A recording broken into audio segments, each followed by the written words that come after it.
180.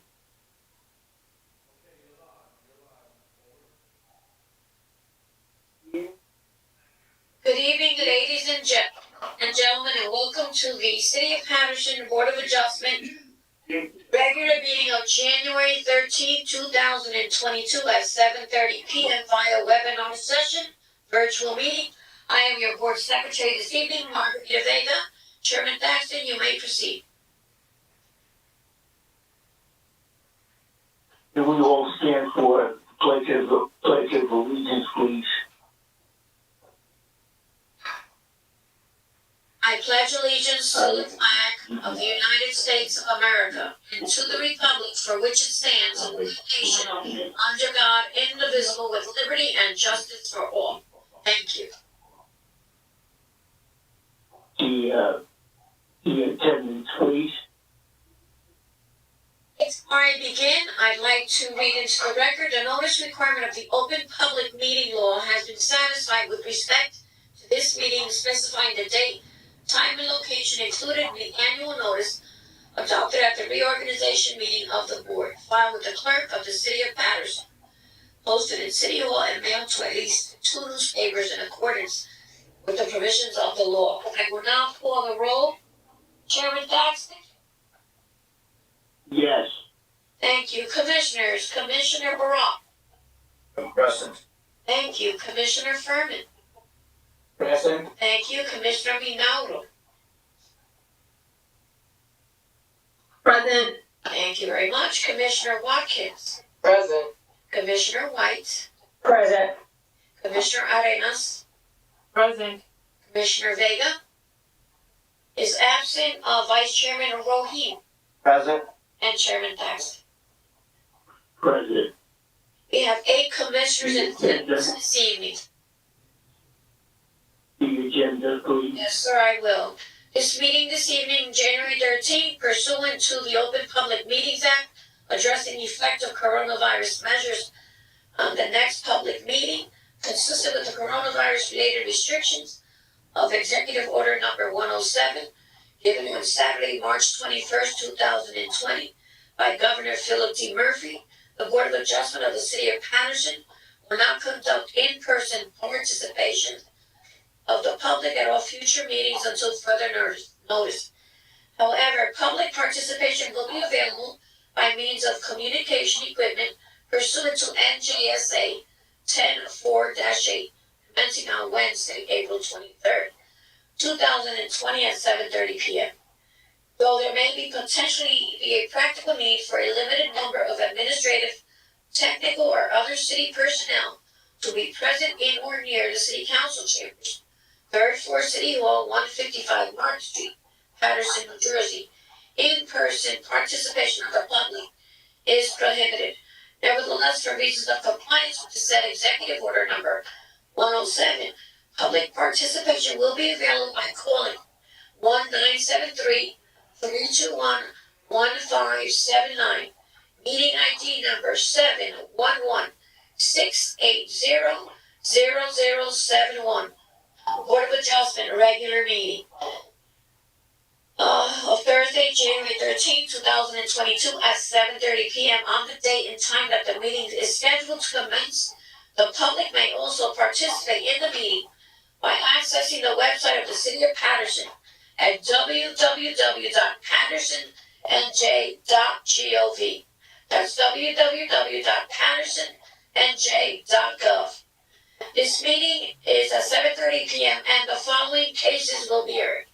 First is Hope and Love International Deliverance Ministries, 568-572 East 19th Street, Block 3401, lots 19 and 20.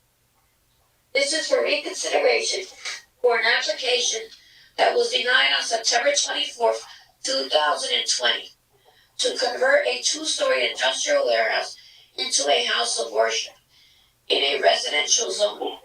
The applicant does not meet the requirements in the zoning ordinance section 500-5.3 for places of worship in residential districts. The applicant will provide 13 parking spaces of the 90 parking spaces that are required. This is for use both D variances and site plan in an RP-4W RA-2 zone. Is the applicant present? Applicant President ready, Alan Maricon on behalf of the applicant. Okay, thank you very much. Let's go on to the second case. Is Baraka Halal Grocery, carried from October 14th, 2021 meeting. 72-74 Gould Avenue, 76 Gould Avenue, 402-408 Pacific Street, 404-406 Pacific Street, and 416 Pacific Street. Block 6902, lots 1, 3, 25, 26, and 31. One moment. This is an application to demolish a half-story building and construct a one-story, 4,398 square foot addition on the existing grocery store, and a second floor addition for storage purposes only. Also demolish a 1.5-story dwelling, 402-404 Pacific Street, and a 2.5-story dwelling on 399 Sussex Street, R2 zone, and a garage on 397 Sussex Street, R-2 zone. Whoever has their mic on, please mute it so that the court reporter can hear me properly. Thank you. To build a parking lot for 20 vehicles, the applicant is providing 20 parking spaces of the 43 parking spaces that are required. This is for use bulk site plan in the B2 zone, which is a community business district, and an R2 zone, which is low medium density residential. Is the applicant present? Applicant is ready, Alan Maricon on behalf of the applicant. Thank you. The third case is 1049 Main, Paterson LLC, carried from November 18th, 2021 meeting. 1049-1051 Main Street in Paterson, New Jersey, block 7012, lot 18. This is an application to demolish an existing residential building and construct a 3-story mixed-use building with retail on the first floor and 6 two-bedroom apartments on the second and third floors. The first floor will contain retail space and the 18 parking spaces that are required. This is for use bulk site plan and D variances in a B2 zone community business district. Is the applicant present? Applicant is President ready, Alan Maricon. Thank you very much. Chairman Paxton, you may continue. Let's start with case number 1. Okay. Thank you, Mr. Chairman. Again, Alan Maricon, my office, 726 Market Street, Paterson. Commissioners, good evening. This is a matter which was previously heard and not approved. This application was not presented by my office. Prior counsel involved in the case. I have with me Pastor Valerita Chapman Wilson, who's with us this evening. And we had an opportunity, she and I, to discuss the concerns and the opportunity to modify the application a couple months ago. And she was able to come up with additional site parking, which is very important. 2 of the neighboring churches have provided her with off-site parking agreements for normal service hours, which were submitted to the board and to the planner again this evening. I wasn't sure if he had them, because I got in this case kind of late. But there's additional parking from the First Seventh-day Adventist Church of Paterson for 40 spaces, and the Calvary Baptist Church for 30.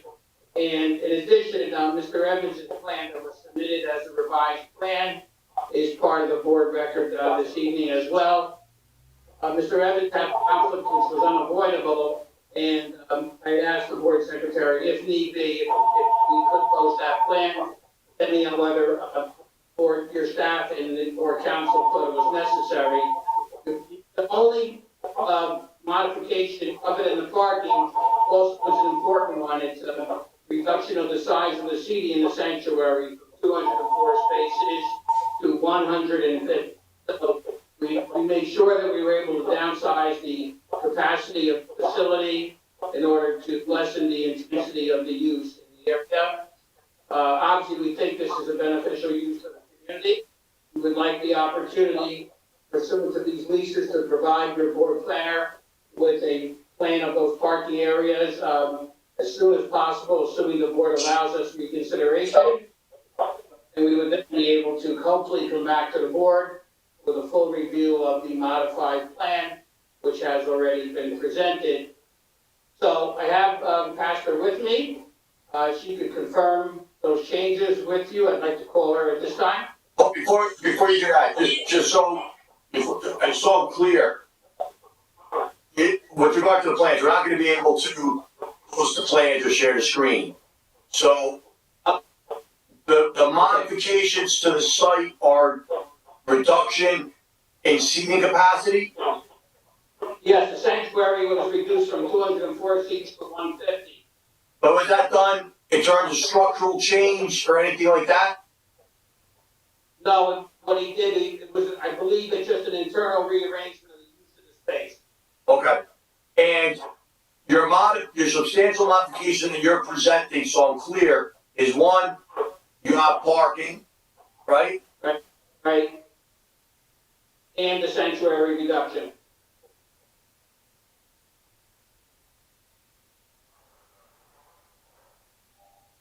What's Marco?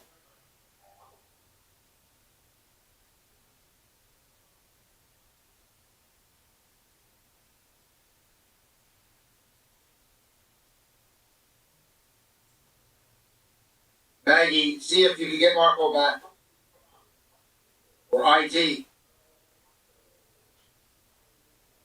I hear you the first time, it takes me a few minutes, it doesn't work right away, but I will put him back on, thank you.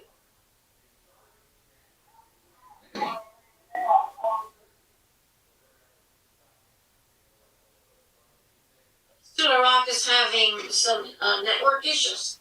Let IT connect with him, thank you, and I apologize for the inconvenience, one moment. Commissioner, staff, and public, thank you.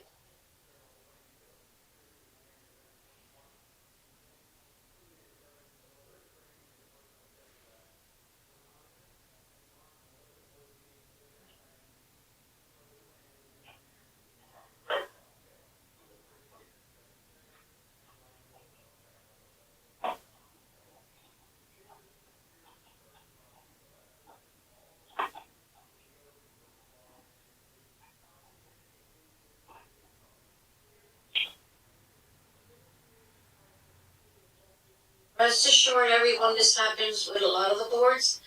It's virtual, so there are some issues, but we will work on it. Thank you.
Chairman Thaxton and Commissioners, on this particular case, we do need the attorney. So please be patient, thank you, and I apologize for the delay.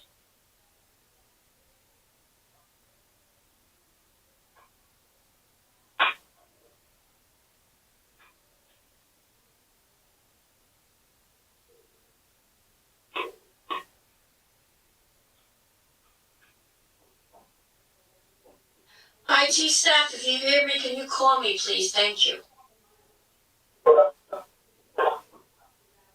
Sorry about that, I lost connection. We can Can you hear proceed. me? Continue, Mr. LaRocca. We hear you. Alright, good. So, council, Yes, sir.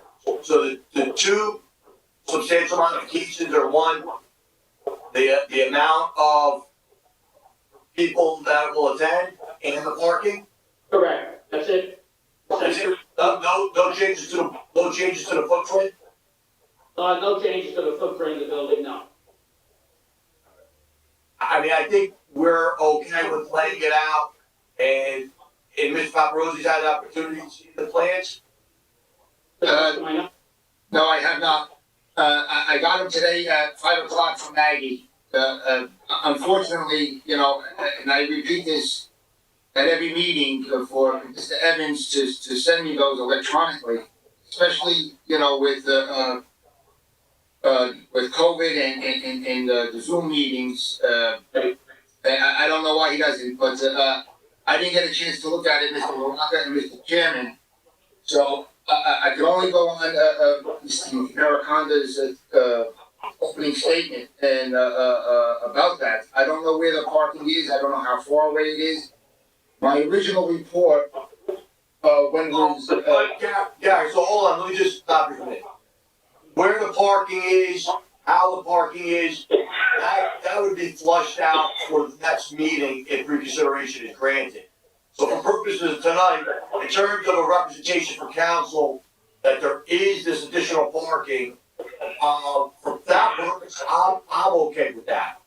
But in terms of the structure, I always defer to you, in terms of if you feel you need to see it, or if the parking alone is enough to get them on for reconsideration as a substantial modification, and the representation from council that the numbers have been decreased.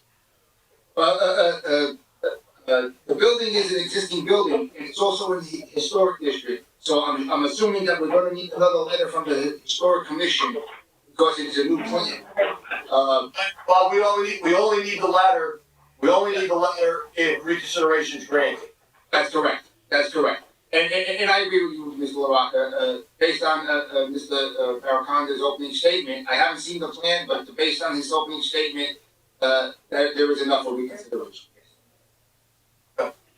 So I think we could streamline unless any commissioners have any questions.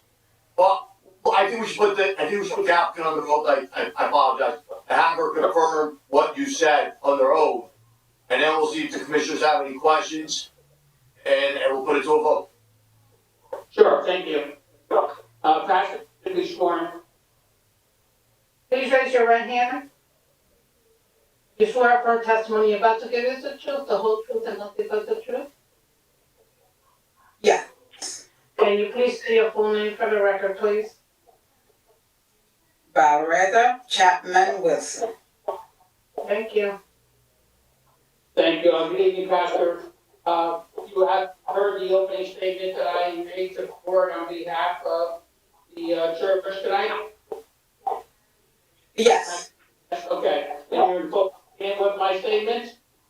Yes.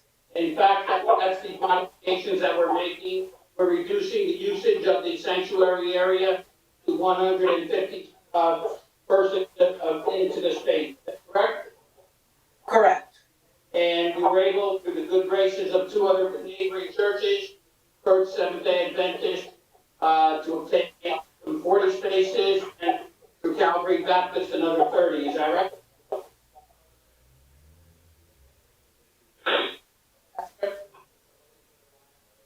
Can you hear me? I didn't hear the response. No. Yes. Okay, you agree. Yes. Okay, thank you. And we'll be providing the board with the opportunity to see the parking lot in detail if the board grants us reconsideration. And obviously the board would have an opportunity to review Mr. Evans's revised plans in detail. So those are the basis for our request for modification, council and planners and commissioners this evening. Okay. That would conclude my presentation, Madam. Thank you. Chair. Do any commissioners have any questions with regard to the reconsideration? Again, this is just to establish that there's been a substantial modification of the application that was heard and denied to allow for this application to come back on the agenda at a future date to present their full application, to have Mr. Paparosi inspect the parking and everything else, and then have it go to a full hearing and a full vote. Commissioner Watkins, hello everyone, how you doing? Yeah, Commissioner. So right now, how many parking spaces are needed? Commissioner, I'm gonna answer that for you.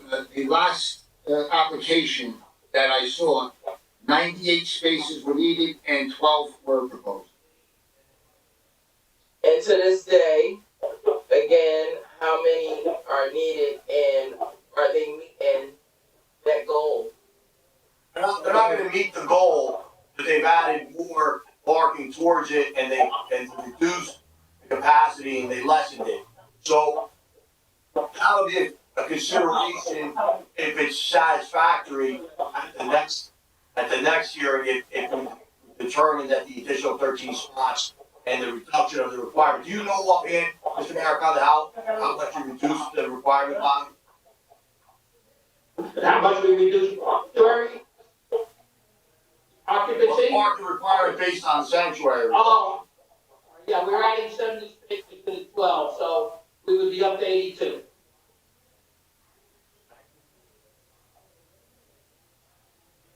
The parking spots that both churches are leasing out, where are they located at? Yep, the leases were provided to the board. Again, it was First Seventh-day Adventist. Parking lot for that church is 509-519, 19. And a portion of the Calvary Baptist parking lot as well, which is also located on East 19th Street. So very close proximity. You're about a block away, Ms. Watson. That's right. Okay, the reason I asked, because when I drove around that area today, I just wanted to be on point as far as where those parking lots were. I still didn't see the difference from the first time the application was presented to now. So that's the purpose of my question. You're about a block away. Actually, more or less than, I would say half a block. Calvary's right around the corner and, 7 days right up the street from where. Yeah, where they're located at. The lease is for only Sundays. Am I correct? We are talking about, yes, parking for service, correct. Unless the pastor can tell us otherwise, that's my understanding. So can we hear from the pastor what other days parking is needed other than Sunday's lease? We basically, Commissioner, most respectfully, I think that might be the kind of detail that would be presented at a full hearing if the board grants reconsideration, but I can have the pastor talk about that if it's necessary. I think it's important because we need to know that it's a church. Churches have stuff going on all the time, other than just Sunday. So we need to know about the other days as well. Okay, again, on the procedural application tonight, Pastor, you're still with us, right? yes, I'm here. Pastor, these are agreements that cover the primary days of service on Sunday? Yes, we request for Sunday because for the weekdays, we have services 3 times per week. Wednesday for 1 hour, Friday for 1 hour, and Sunday is our main service. Most of our congregation, they live right around the area, they carpool or some walk to the church. So we didn't think we will not need to rent parking spaces for the weekdays. Pastor, And some services we are going to keep online anyhow. right. Pastor, would it be fair to say that the services are smaller groups during the weekday services? Much, much smaller, and Right. we're considering staying online on Zoom with the weekday service. Okay. Very fair. Thank you. Hopefully that answers the commissioner's question. I have a question, along those lines with the commissioner. Don't the other churches have, their services on Sunday, their main services? That you are, I assume that there was a lease provided, in the package that Maggie sent at 5 o'clock. But if those churches have their services on Sunday, isn't that, Yeah, it's only one Can I church. speak? Yeah, Pastor, again. Okay. It's only- So the Okay, who was Adventist, this question directed to? Please let the, speak one at a time so that the court reporter can take you one at a time. She cannot hear all of you at the same time. Gary, who was your question directed to? to the pastor about the other churches? I don't know if somebody knows that, but if their services are on Sunday, I don't know if that's the basis for it. Gary, okay, Gary, Yes, Jim. there's one church that will meet on Sunday, and that's Calvary Baptist. The other meets on Saturday. And that's the seventh day. They meet on Saturday. Right. And Calvary meets on Sunday morning at I believe at 10 o'clock. So I don't see a conflict within that in that area. Okay, thank you. Okay, so Commissioner Watkins again. These churches, these members, we all know, if you're familiar with that area, Calvary is very active. Very active. They can be there in your church any day of the week. That's how active Calvary Baptist is. And I'm just being fair, not only to the applicant, but to the residents as well. So we have to be fair and we have to put everything on the table. can I answer that one? Go ahead, ma'am. Okay, thank you. The parking lot, the spaces they are leasing to us, Calvary is not using right now. Okay. They have a very substantial parking lot. Thank you. Thank you, Ms. Wilson. You're welcome. Any other That commissioner? concludes our presentation.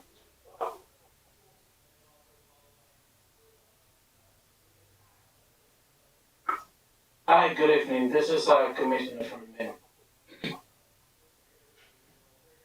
Go ahead, Commissioner. Thank you, Mr. Chairman. My question is,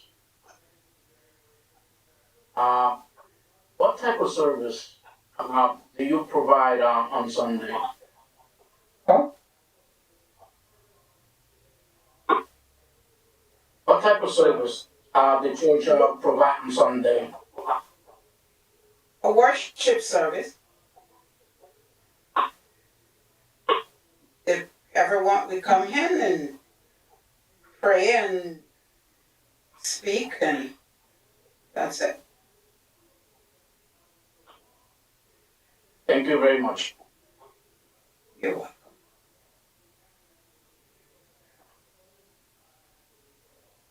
Hi, Cheryl. This is Commissioner Charlene White. Go ahead, Commissioner. Pastor, I know that you reduced the amount of worship that could be in the church down to 150, but you really haven't modified the church. So is it safe to say that in the event that something comes up that you may need to expand this, the inside to accommodate more worshipers, you're able to do that. Am I correct? Commissioner, I Pastor, let me answer that if you may. What we can do is if this board proceeds to a vote on the merits on this application, with our presentation of the revised plans as we are indicating this evening, with a capacity of 150, what we can do and what will be done, if there is a resolution of approval reflecting that, any application for a certificate of occupancy for this church would include from the building department a specific restriction about the capacity, and the applicant, of course, would present on the record and certify as the applicant under oath that she would not violate that restriction. Thank you. Is there any other commissioner? Yes, Commissioner Borrell, Chairman Paterson. I have a question, Mr. Mariconda. What is the extent of the leases? Or how many years are the leases going to be for? Right. These are both 10-year leases. 10 years. Okay. Now, the original space was only allowing 12 parking spaces? Am I correct? Right, on the property itself, yes. Okay, so now you're adding, basically you're ending up with 82, but, Correct. okay, Gary, do you still meet 98 parking spaces requirements since they reduced the quantity of people that could worship? I don't know that, Commissioner, I just got the plan tonight. I didn't review it. Okay, so you'll have to review it and give us that information. Yes. That's all I have.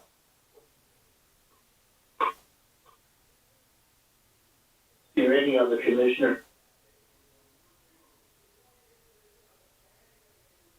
Gary, do you have anything to add to this? Just one thing, Chairman, and Mr. Mariconda handles most of the cases here in front of the zoning board.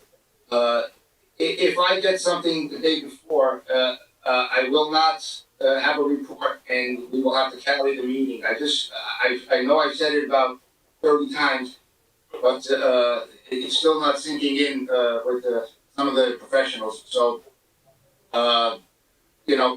only because, like Commissioner Barwalt just asked, I have to make calculations. So it's not, I look at it and it's done. Some applications are 2 hours, some are more, 10 hours. So if I get a revision from Mr. Evans the day before, I'm gonna let the board know that it cannot be heard. Yeah, this is only for reconsideration though, Gary. Yes, I know that. Yeah, I know. so- I know. Okay. If there's no other questions, can I have a motion then for reconsideration? Chairman Daxton, excuse me. Mr. LaRocca, can you open it up to the public, please, or shall I? Oh, I'm sorry, Meg, I'm sorry. Mr. LaRocca, would you like me to open it up to the public? Sure, go ahead, Maggie. We're gonna only give it a minute, because generally, again, for motion for reconsideration, because it's just a preliminary, but go ahead, go. Okay, if I don't have to, it's fine, it's up to you. That's okay, you go, go ahead. If there's any member of the public or anyone would like to ask questions about the reconsideration on this application for 568, 572 East 19th Street, please call in at 973-321-1579, meeting ID number 711-680-0071. I'll give you 2 minutes and we will proceed after that. Thank you, everyone.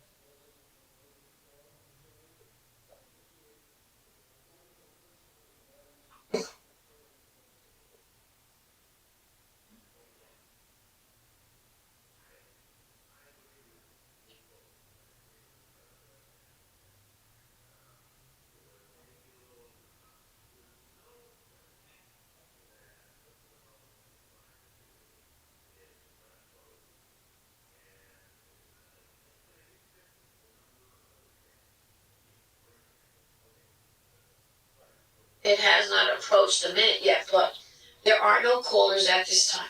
Thank you. Okay. So at this time, can we have a motion for reconsideration, please?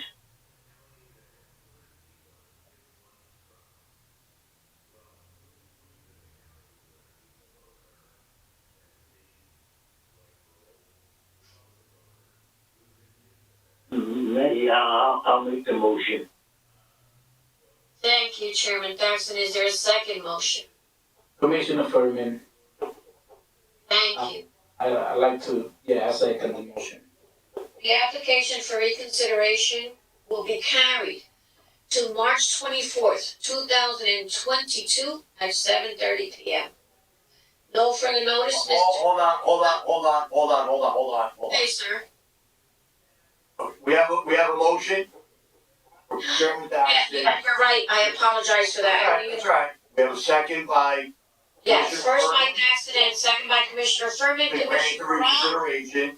Let's pull the board. I know, I skipped the whole step. That's okay. That might be a good sign for Mr. Maricona's client. Commissioners, Commissioner Brown, yes or no on reconsideration? Yes. Thank you, sir. Commissioner Furman, Yes. give me 1 second here for one moment. Commissioner Rinaldo, Yes. thank you. Commissioner Watkins, I'm gonna vote no until Gary presents us with all his information. that would be addressed at the next meeting. This is only for reconsideration. It's okay, she voted no, continue. Okay, thank you. Okay, this is why I'm trying to ask. Commissioner White, Yes. thank you. Chairman, Vice Chairman Rohit, Yes. and Chairman Paxton. Yes. 6 in the affirmative for reconsideration, 1 no.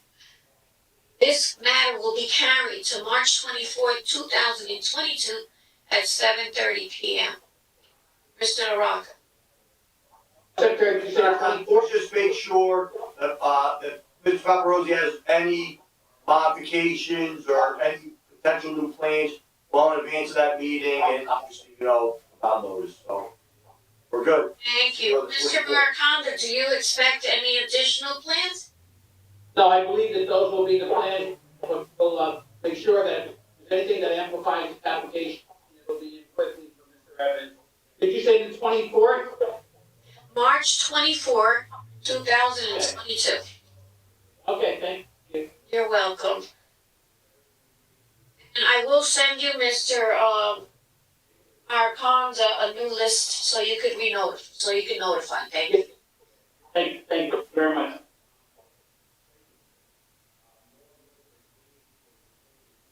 Okay. Next application, Next case. Yes, item number 2. Baraka House. Luann. Very Yes, for the good. record, on behalf of Baraka Grocery LLC, thank you for hearing us tonight, Commissioners. We will be presenting 2 witnesses of Heritage Architecture, as well as the applicant, who is, of course, available this evening. As per the agenda, we are seeking site plan use and bulk variances here. This is a long-standing Paterson business, which has served the greater Gould Avenue area for quite a long time. Our clients are longtime businessmen and residents, and they're committed to staying in this area, committed to serve this area and employ Paterson residents.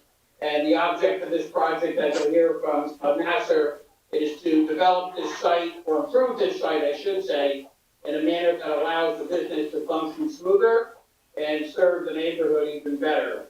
So they're looking at a site here where the goal is to function better and smoothly. That's the whole purpose here with this application. So I'm going to call on Nasser as my first witness. Pretty good. Mr. Maricondo, it's also use variance. I know you mentioned some bulk variances, but it's also use. Yeah, no, if I didn't say it, I meant site plan use and bulk. Yes. Please raise your right hand. Do you swear or affirm the testimony you're about to give is the truth, the whole truth, and nothing but the truth? Yes, I do. State your full name for the record, please. Nasser Al-Mukhtar, Almukhtar. Thank you. Nasser, you've been before this board on numerous occasions. You're a licensed professional architect in the state of New Jersey. Yes, that's correct. You've appeared before this board on numerous occasions. Yes. Chairman, I would ask his acceptance or his acceptance. Yes. Yes, and you accept this credentials. Okay, Nasser, obviously you prepared the site plan in connection with this application, is that right? That's correct. And any modifications as well for your work product? Yes. Okay, it's a fairly detailed explanation about how we're modifying and utilizing the site, so I'm gonna leave it to you to just run with it and explain it at this time. Yes, sure. So, this is an existing grocery store, as Mr. Marcanda has mentioned. The applicant has been there for a long period of time. He has two issues with the existing business. The space that he has is too small, so he needed an extension for the existing grocery store. And there's also current, and I think this is very important, there's 0 parking spaces available as it's stood for the past years. So the intent of the applicant was to do a little extension, hopefully not to increase the clients, but to give them a better service, and also at the same time to provide on-site parking for them. If I may share the plans, give me 1 minute.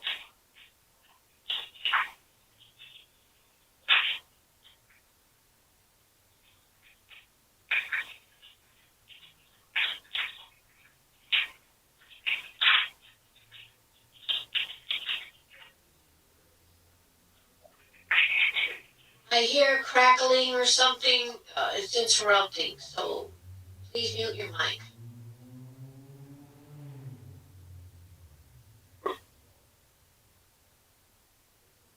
I apologize, it's taking a little bit more time to download the drawing, but I will be there in the morning.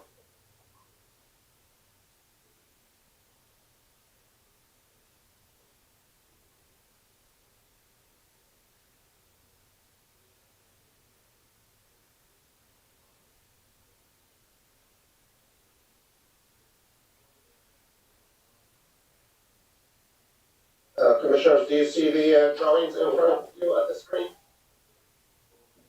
Yes. Yes, we do. Okay, perfect. So the drawing that I'm going to zoom in, the top right hand corner, the bottom that says 2.5-story masonry building, it's actually 2-story. The surveyor typo for a 2.5-story. It's a 2-story existing structure, and this is the existing grocery store as it stands now. It's at the corner of Pacific and Gould Avenues. So in order to provide the better service that I mentioned previously, the applicant has 3 residential lots. The one right behind him, right behind the existing grocery store, which is facing Gould Ave, and then 2 lots also, one facing Pacific Street, this one, and then the other one towards the rear, it's facing Sussex Street. Nasser, excuse me, please give the date of your plan. I know there was no revision date, but there's a new date, so can you please? Yes, sure. It's August 25th, 2020. Thank you. Thank you. So that's the existing, and the intention is to do the extension that is much needed for that grocery store, and also, as I mentioned, to provide more parking spaces for the clients for this grocery.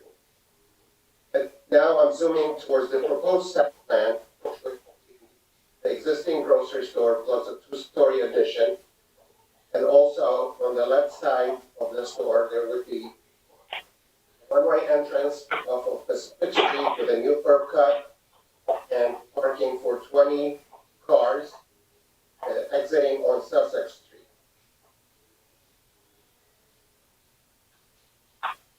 The variances, the newly created variances as per Mr. Patrozzi's review letter, is the use for the lots 25 and 26. They are in the R2 zone. However, those lots were using them for the parking. So this is, it's not going to be a commercial space. The commercial space is in the B2 district, which is a permitted use. So the parking, which will be serving the grocery store, will be located in the R zone, which is right adjacent to the B2 zone. Yeah, and then we have another bulk parking, which is always the case for 3-foot setback from the property line for parking required. We have 0. Although on one side of the parking, we're proposing a almost 6 feet of landscape strip that is adjacent to the residential homes. And then obviously we have the parking. In my analysis, the parking requirement is 42, and the provided is 20. Again, it's worth mentioning that currently, as it stands, the grocery store has 0 parking, and we're providing 20. Mr. Paparazzi's analysis, I think, is because of the storage space that we are requesting. I'll go over it in a little bit. However, I think it's important to mention that the storage space is not a separate warehouse that's going to be rented by another entity. This would be strictly for the use of this Middle Eastern grocery store. What he does is he imports 1 or 2 containers, so he always needs storage space. And this is basically the need for the second floor. It's going to be for storage only, not for retail, and also a portion of the basement.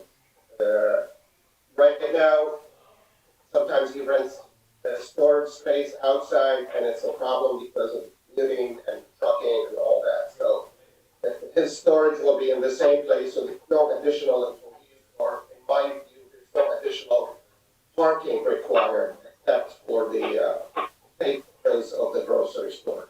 So that storage space is to be utilized hand in hand with the daily operation. Yes, 100%. And then explain that also as we go over the floor plans. The second sheet is the soil erosion and sediment control and the grading plans. This will be required by the city engineer and the Hudson Essex Passaic Soil Conservation District. Obviously, it will be reviewed and subject, it will be revised as per their requirements. But I do believe that we satisfy their requirements and we comply with their requirements. The third sheet is the typical site development details, planting, stop signs, curb cuts, and what have you. Those are in compliance with the city engineer's requirements for development, for site development. The fourth sheet is the stormwater management counts, city engineer review and approval. Lighting, we are providing sufficient lighting for the parking lots. And also we can provide, if the board seems necessary, we can provide some more lighting for the sidewalk. I know this is sometimes an important issue with the board, so we can provide that. That shouldn't be a problem. At this point, we're providing lighting for the no problem.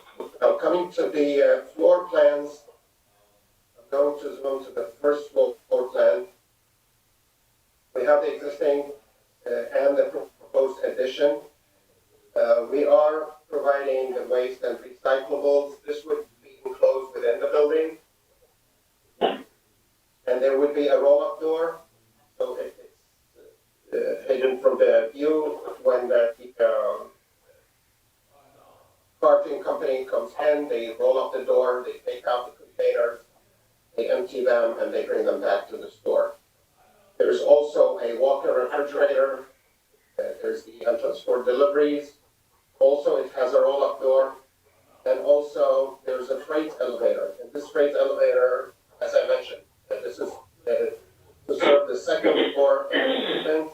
This would be only used by the grocery store, storage only for the grocery store. It would not be rented to any other entity. As you can see, the aisles would be wider for the extension. It would be more comfortable for the client of the store. The basement would be accessible by a staircase and the freight elevator. The basement would be, again, for the mechanical equipment, compressors and what have you, for the walk-in and the refrigerators and all that, and then also for some storage. And then the second floor, same thing, the addition will be only for storage for the grocery store. The facades of the building, I'm zooming towards the Pacific Avenue elevation. The portion on the right is the existing structure, which is the two-story structure. And the portion on the left, we will try to match the brick. It's a brick building, it's a nice building, we will try to match it as much as possible with the extension. We do have here the proposed addition, and to the right is the existing to remain.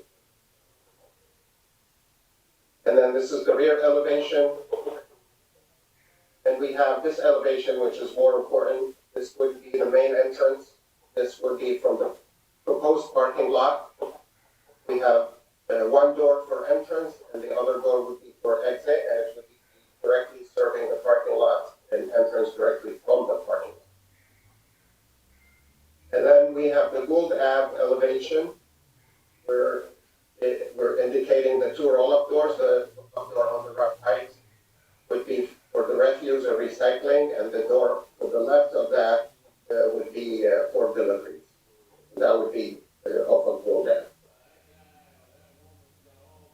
Ave. This would be going back to the floor plan. This would be a much better circulation for the store, serve the community in a much better way. Entrance and exit for the clients or the patrons of the store would be from the parking lot, although there is an entrance off of Pacific, which will remain, but the main one would be from the proposed parking lot.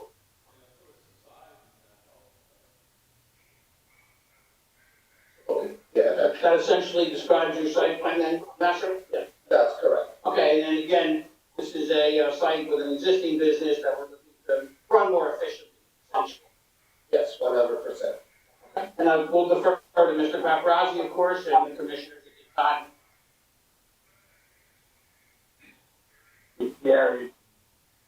Thank you, Chairman. Excuse me?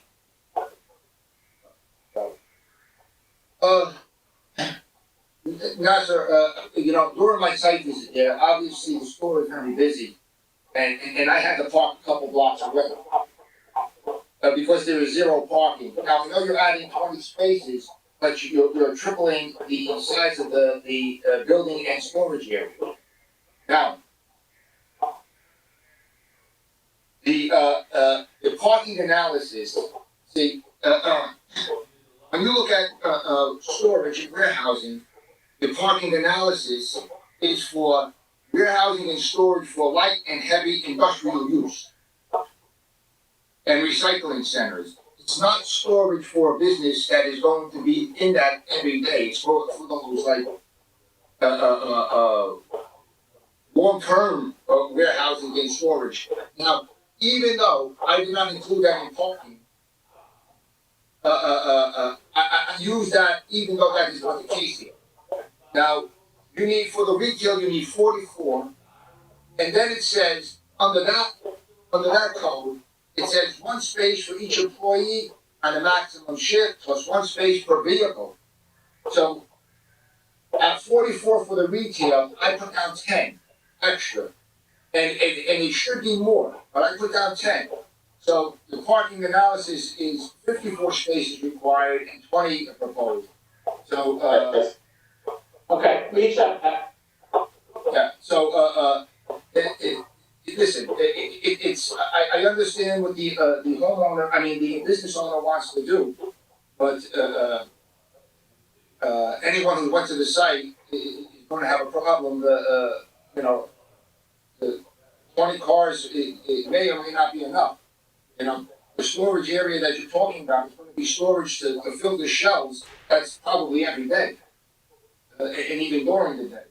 So, you're gonna need, you have a coffee section, a deli, a butcher, you have cashiers, you have people loading the shelves, you have management and owner. 10 employees and vehicles might be light. Additionally, one other concern I had was we don't provide any loading and unloading area. We provide a parking space, but those box trucks are not going to fit in a parking space that is 9 by 18 or 9 by 17. You know, and again, they're going to be parking on Pacific and Gold, and it was a little tight. You know, I understand that the applicant is doing what he could with the parking, but it is going to be tight. And again, I will defer the parking to the commissioners, but hopefully they went to that site and reviewed the situation. That's all I have for Nassau, Chairman. Yes, well, we'd like to, Any commissioners? Chairman, a brief comment. Thanks. Go ahead. Mr. Maracanda, your screen is off. I know, we have the, you need it posted? Because we're sharing now, so. We're sharing the plan. We're together. You need reference to the plan at this point, or? We'd like to leave the plan up if we could. Whatever the board decides. Chairman, should we leave the plan up or should? Go ahead, Mr. Maracanda. Go ahead, Mr. Maracanda. Yeah, well, if Mr. Paparazzi's analysis for 54 spaces, we agree with that, but in my opinion, this is just providing a better service for the existing patrons of the store. I don't think he anticipates, and the applicant can testify to that, I don't think he anticipates an increase in his client base. However, he wants to give them a better service. It's essentially a neighborhood business. Correct. So a lot of people come in, they buy groceries from him, and then they go somewhere else to buy meat. So instead of that, the same patron that comes in to buy some groceries, he will be there buying the meat. So at this point, having zero parking, I think providing 20 is really a benefit. If we keep it the way it is, there's zero parking, and we will keep on, just like you parked 1 block or 2 blocks away when you were there, you will probably have parking on site. So I think it's definitely an improvement over what we have right now. Yes, Nasser, I agree with you. It's definitely an improvement, but now I'm not sure that I didn't go inside the deli, but I don't know if it had a coffee section, a deli, a butcher, all the freezers. So he's expanding that and expanding the storage area to fill those spaces up, which means you're going to have more deliveries. You're going to have more people at the store.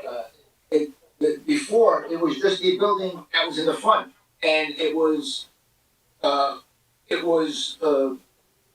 the size, maybe 1/4 the size. So I have to assume that to increase a business 4 times its size, you're going to have more customers. But that's my professional opinion.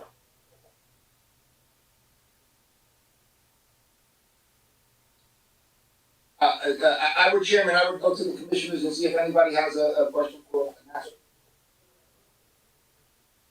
The floor is open for the commissioners. Commissioner Watkins. Any commissioner? Gary, I did visit the site. My question to Mr. Nazir, what entrance will they be using for deliveries? Well, the deliveries would be conducted either before or after hours on the,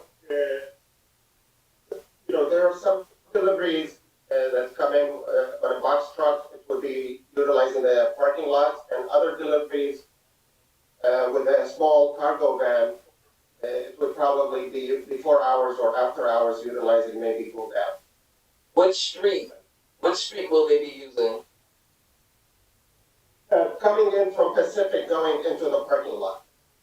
Okay, I'm glad you said that.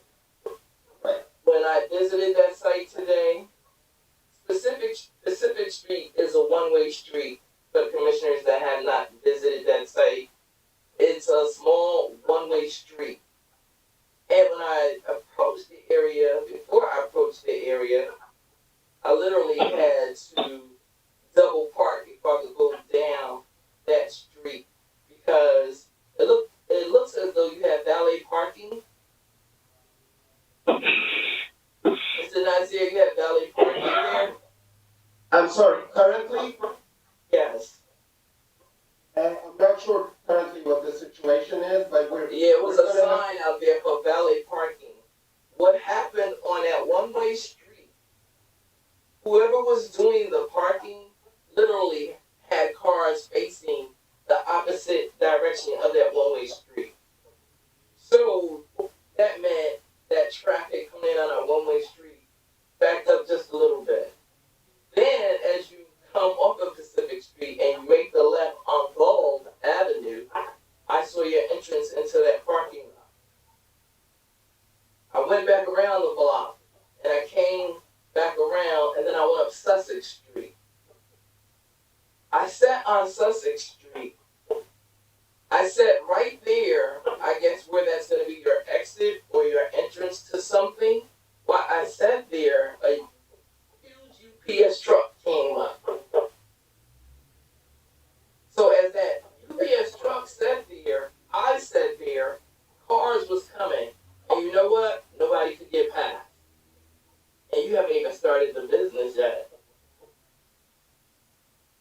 Commissioner. As Gary said, you're building up, you're building the size of it, so that means more cars are there. So my question to you, where do you expect the other 20-something cars to park when you already have this problem existing? Well, that's what we're trying to enhance. We're trying to resolve these issues by providing on-site parking. So all the problems that you mentioned a lot of it will be eliminated when we have the proposed parking. That's number one. Number two, if we have a UPS truck or a car double parked, that really is a matter of enforcement. This is not the applicant's issue. But we are definitely providing an improvement over what is there now. We do understand, and this is why he purchased those lots and he wants to convert them into parking, because he wants to improve the situation there. And the applicant will confirm that this is to a great extent a walk-in location for many of the residential neighbors, which, as Nasser indicates, shop at his store and sometimes utilize other stores in other places. But the South Paterson has a long-standing tradition of a walk-in clientele in many of these type of stores. We have examples. For example, Nuri's across the street, they didn't have any parking before. They did pretty much the same thing. They did an extension and they provided a parking lot off of entrance off of Gould, and on the other side is the exit. So this is not something unheard of.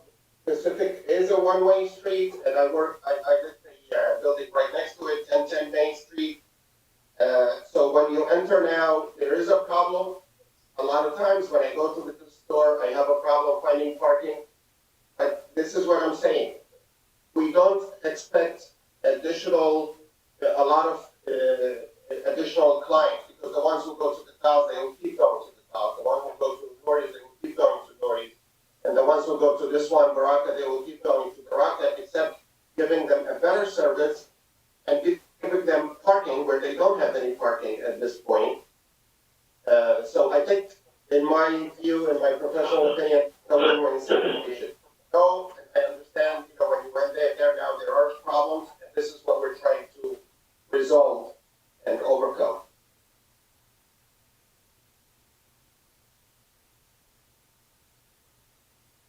Okay. Is there, Ms. Watkins?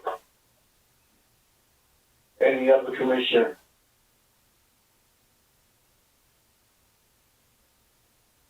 Commissioner White, Go ahead. how many employees are you looking to employ at this facility? We indicated in our application would be a maximum of 10 employees, which is the figure that Gary contemplated also when he did his parking calculation.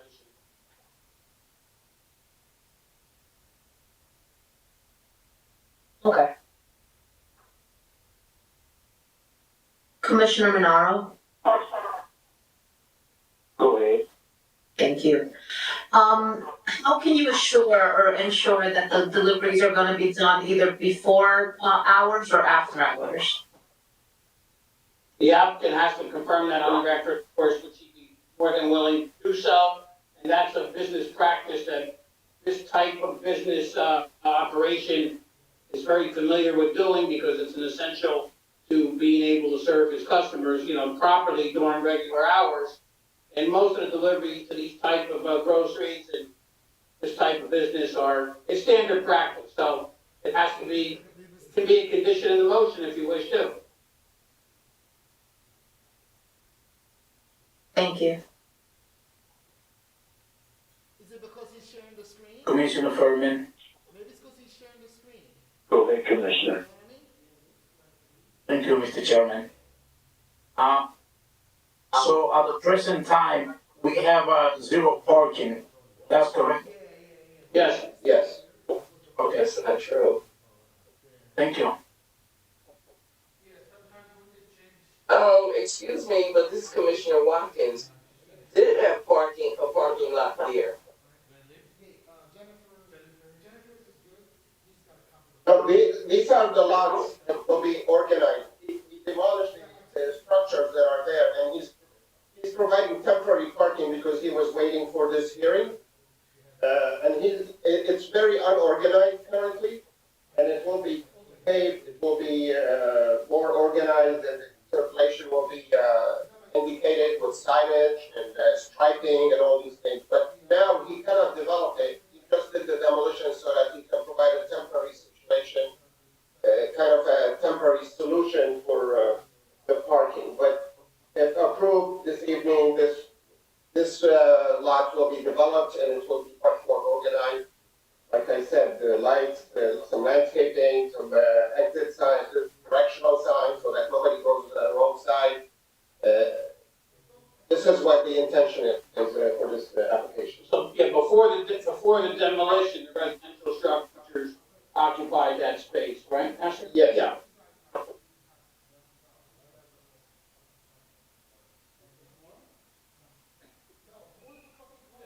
Is there any other commissioner?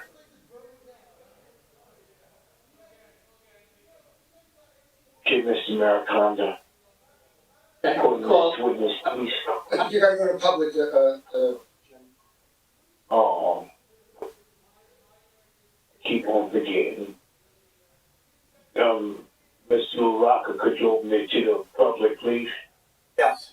To the members of the public, if you have questions of this witness, please call 973-321-1579.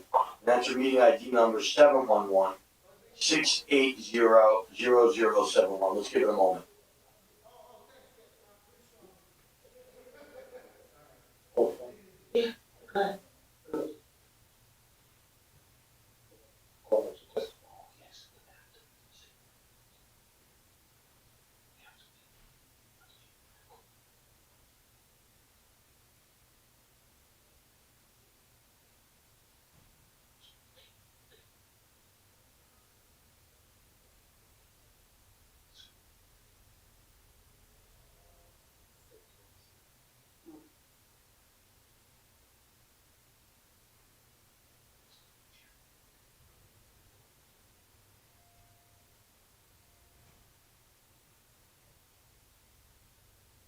Madam Secretary, anybody call?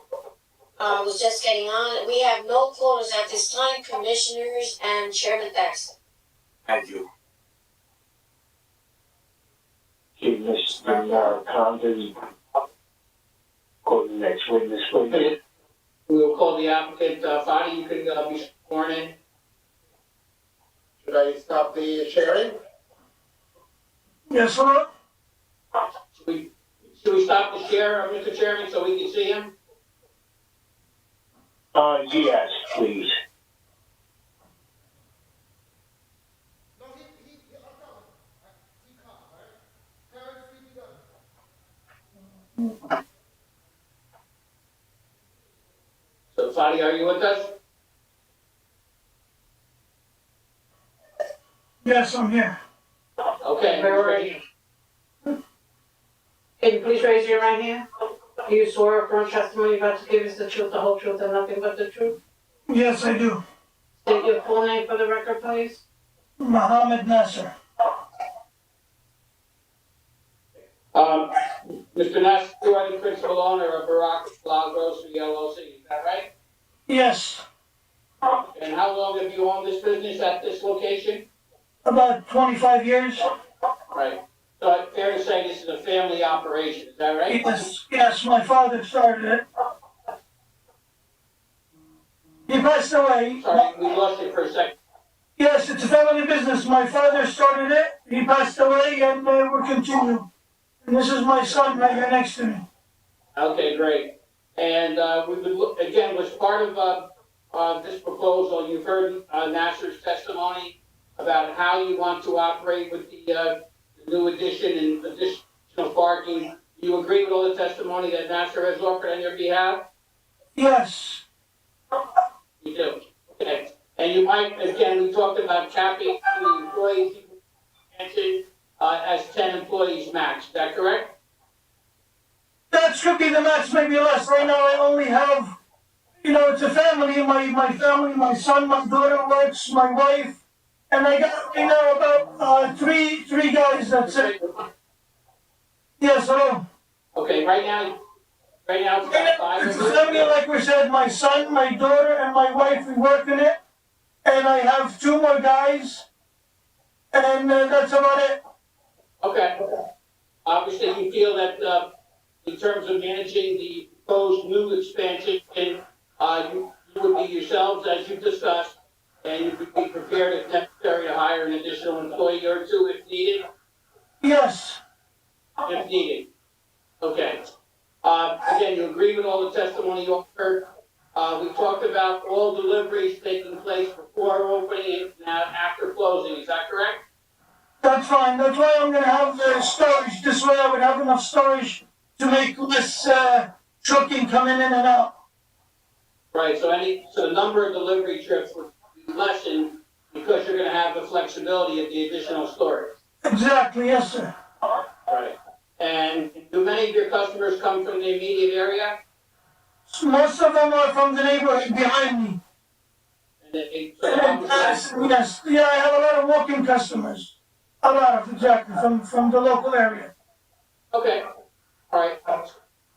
I would think that would conclude our testimony at this time. Of course, he's available for any questions. Exactly, just like Nasser said, that I want to improve.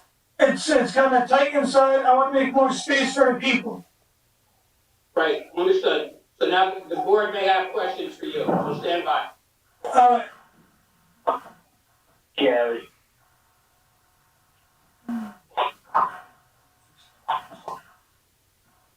Gary? Sorry, I was muted. Thank you, Chairman, I'm sorry. Mr. Nasser, what are the hours of operation? Right now, I'm doing about 10 to 9 or 10 to 10, 10 a.m. to 10 p.m. And what do you propose to do if the application was approved? 10 to 9, I want to break it earlier. Okay. I didn't write this down because of my inspection, because this application has been on the boards for a while. But I sort of remember, when I walked to the site, there was like a bread truck there. This was like later in the day, so, later in the morning, so. What was that you said? There was a bread truck.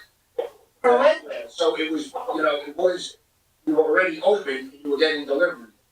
And I understand you have a lot of storage, but dairy, butcher, bread, that kind of stuff,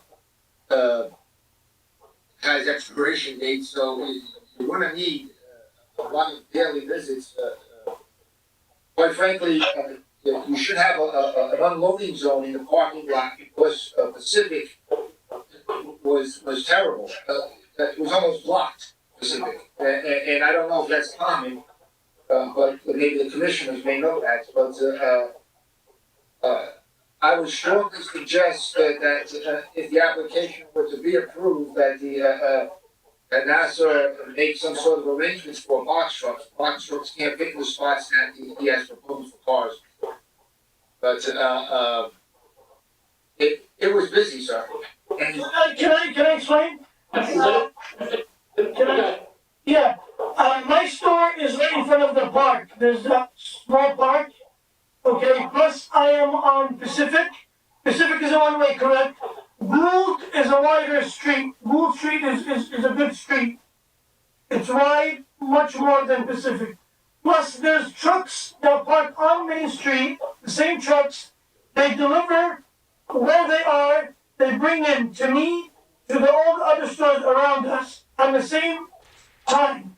Like when he's parked, he delivers all together on the same one stop. He doesn't have to stop all over to me again.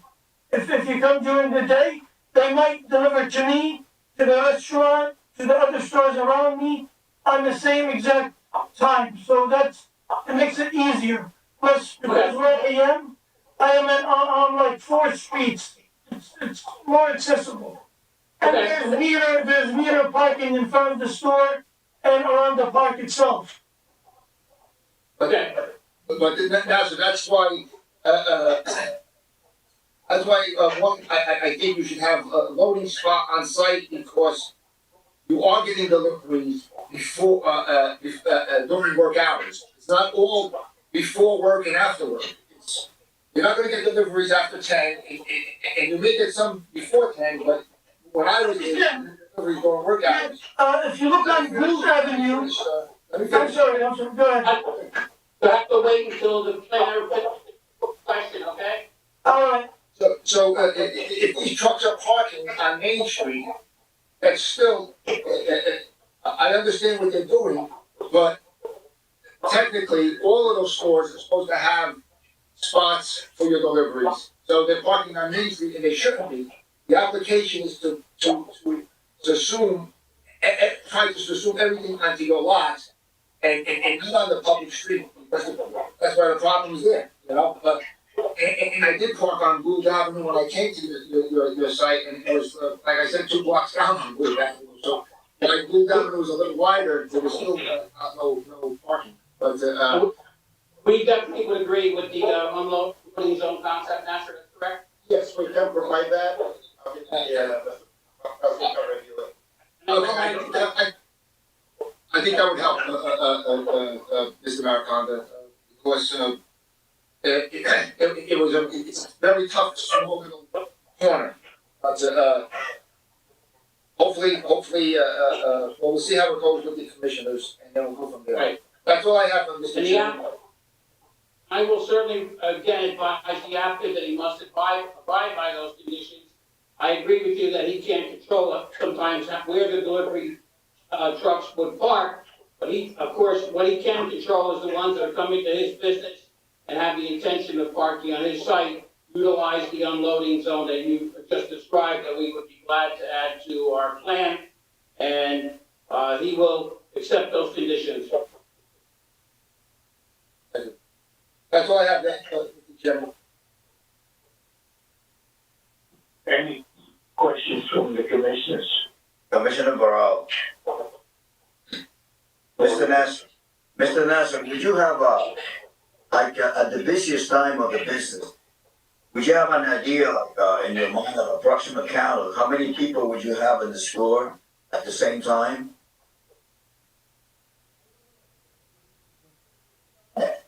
At your busiest moment, have you ever taken a look at to see, like, get an average of how many people will be there when the store is at the high peak, at the busiest moment of the day? Inside the store? Yes. Yes. Right now, we can't fit that much, like, I don't know, I can say probably 10 max, 10, because if you ever came inside where the cashier section, it's kind of small. So even right now, I cannot, like when the pandemic started, I have people wait outside just for the safety of the people. Okay, that's all the questions I have. Maybe 10, could be 10. Okay. Okay, that's it. Thank you. Yeah. Any other commissioners? Yes, Mr. Chairman, this is Commissioner Furman. I do have a question.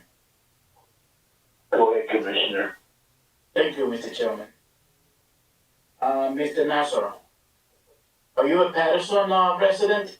Do you reside in Paterson? I used to be, but no, I used to be years ago. When my father was alive, he lived in Paterson. And how long have you been in business in this city? 25 years. Which time of the year is the basic time for your business? Most likely in Ramadan, that's the busiest month. Ramadan, it's the first week of Ramadan. It's like, the Christmas season. Yes. So the first week of Ramadan, that would be the busiest time, and otherwise it's all the same. How's the parking right now? Like, when you get a bunch of customers at the same time. Right now, most of my parking lot is empty.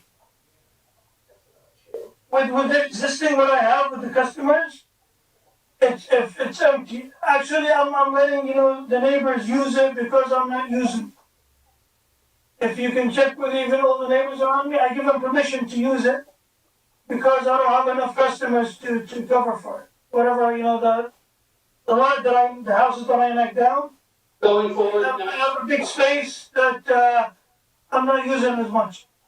Okay, Mr. Nash, so you have to understand very clearly that that parking lot is for your use and it has to be available for your customers. I understand. Yes. Let me finish, please, okay? There has to be expressly utilized just for those purposes, okay? Of course. Yes. Understood? Yes. Please. Yeah, thank you, Mr. Marcanga. I'm very happy that you brought it up because we don't want to see the customers, having a difficult time trying to park with those parkers. Thank you very much. He's trying to be a good neighbor, but he's got to take care of his site. Yeah, of course. Once I'm ready, of course. Yes. Question? And being a good neighbor is always nice. Thank you very much. Mr. Chairman, that's all I have. Okay. Chairman, I have a commission for the owner. Go ahead.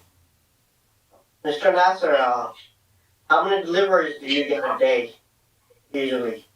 Usually I get them on Tuesday, Wednesday, and Thursday. That's usually the delivery day. Otherwise, And on days, how many deliveries do you get?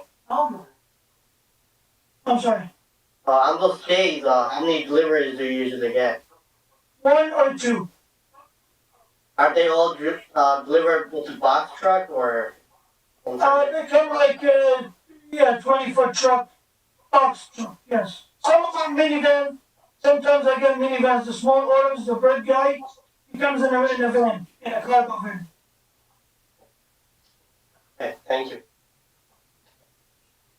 Chairman, this is Charlene, Commissioner White. Go ahead, Commissioner. Okay, with the existing space that you're adding to the grocery store, what do you think your capacity will be as far as having people in the store on a normal day and also during Ramadan? If you could project that, I don't know if you can, but if you could project how many people you think you can house at one time in that new facility?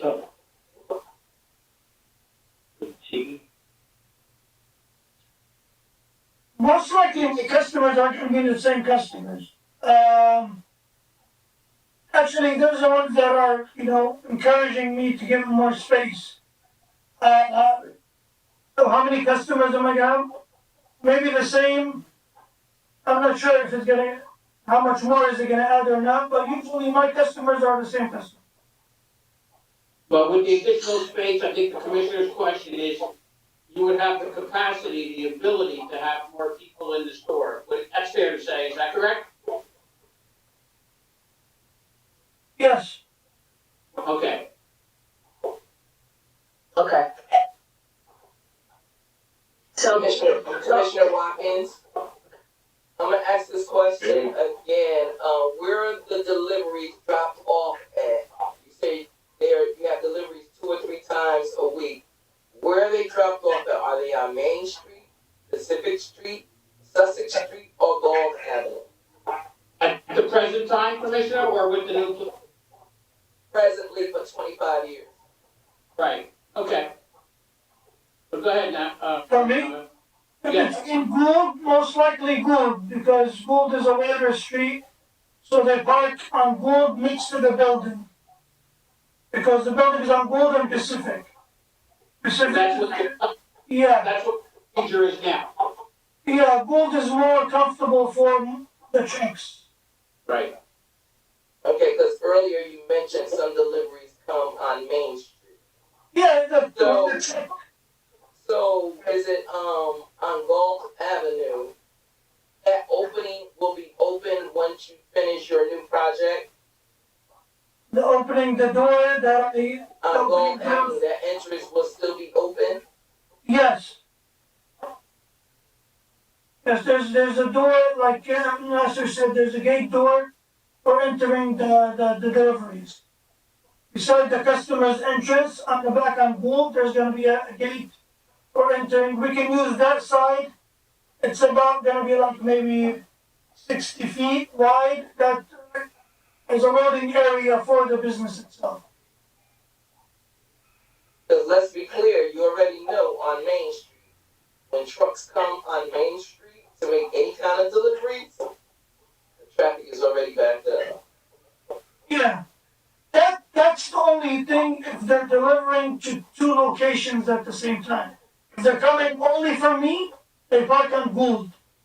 Unless they're coming for more than me or somebody else, it's up to them. But that's usually when they come to me, they park on Gould to deliver to my store.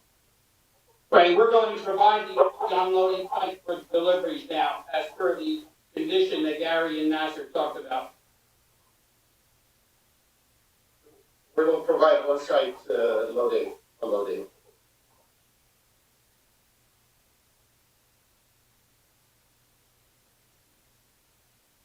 Any other questions?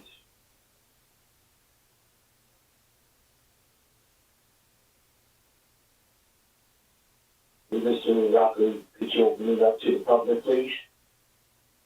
Yes. So members of the public, if you have any questions of this witness, please call 973-321-1579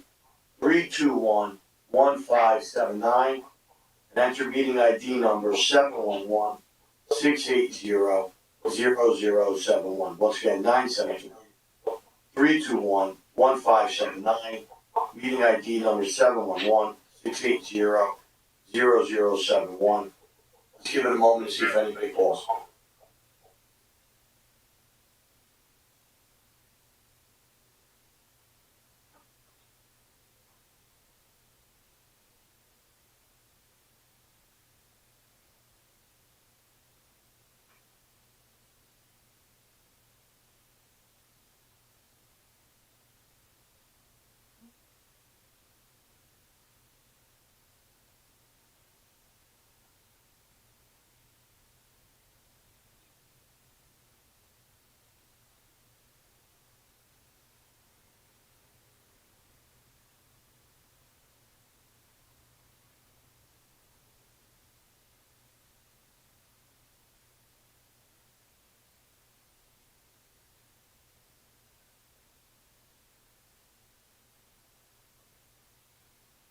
Maggie, were there any calls?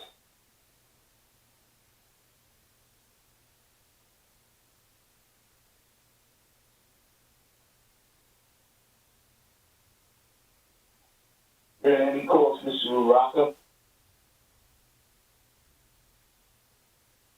Oh,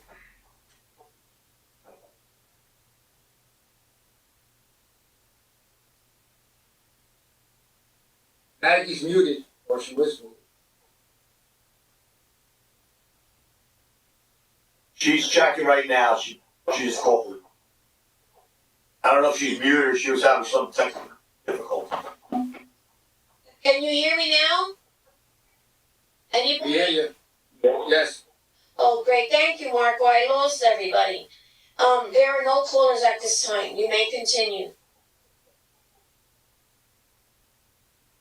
All right, Mr. Mariconda, do you have any other witnesses? No other witnesses, Mr. Chairman, I'd just like to sum up briefly. Yes, go ahead. Thank you. Commissioners, thank you for hearing us this evening. This is an application similar to what others we've heard over the years, of course, where we have a long-standing Paterson business, originally operated and owned by Patersonians, and the next generations have remained committed to this location despite the passage of time to serve this provide this unique type of service for this particular community. I think that's an important factor to consider. They're really a part of the essential day-to-day life of this neighborhood. And they're trying to give this neighborhood an opportunity to utilize these services easier, more comfortably. We know that parking is a reality. Parking questions or issues are a reality throughout the city and in all other urban cities. We accept that. That's why we took it upon ourselves to acquire additional property, to provide on-site parking, in addition to the street parking that there is, of course, already. And this is a family business. It's essential for him to meet the needs of this neighborhood and to provide access to his premises for the patrons. And again, everybody knows there's a tremendous walk-in trade in that area. So I think we can take that as a fair assumption that will continue in this neighborhood. We think we established good cause of the granting of the site plan and variance approvals. This is primarily a business district. As we can see, the residential is the part of the application has strictly relates to the parking area. And we believe that these modifications will allow the applicant to better serve his existing customer base.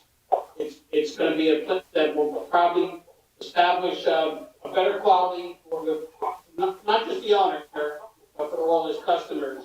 And we would submit respectfully that the variances should be granted because of all those circumstances. Thank you. Gary? Thank you, Chairman and Commissioners. The application obviously will improve that, the store and the area somewhat. There's certainly no question about that. But you should take into consideration now, and I always refer to the parking to the commissioners. The existing store right now, if I'm reading the plans correctly, is 25 by 75. The addition is going to be 42 by 90 and 2 stories. So the 34 parking spaces is real, and I know it's a tight little corner, tough little corner. You have to consider that. The application will improve that the grocery store and it will help with some of the parking there. But just consider the 34 parking spaces. And if you should approve the application, it should be with the condition that NASA revises it to put some a space or two of loading and unloading for trucks, box trucks on this site. That's all I have, Chairman and Commissioners. Thank you. At this time, can we have a motion, please?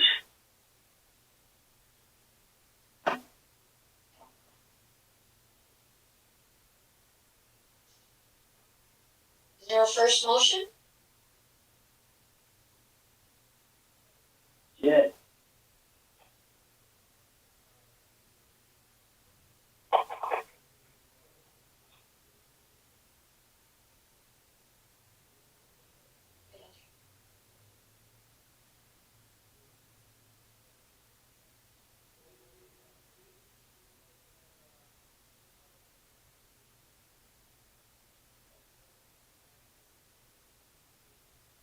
Motion, people.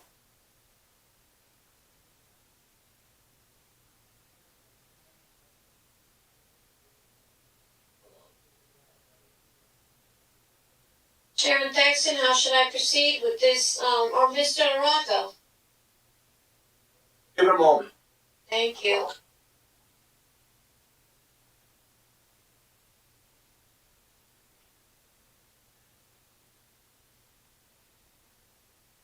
So commissioners, we are going to give it one more moment, but we need a motion, whether it is to grant or deny. If we do not have a motion, at some point, council is going to make an application.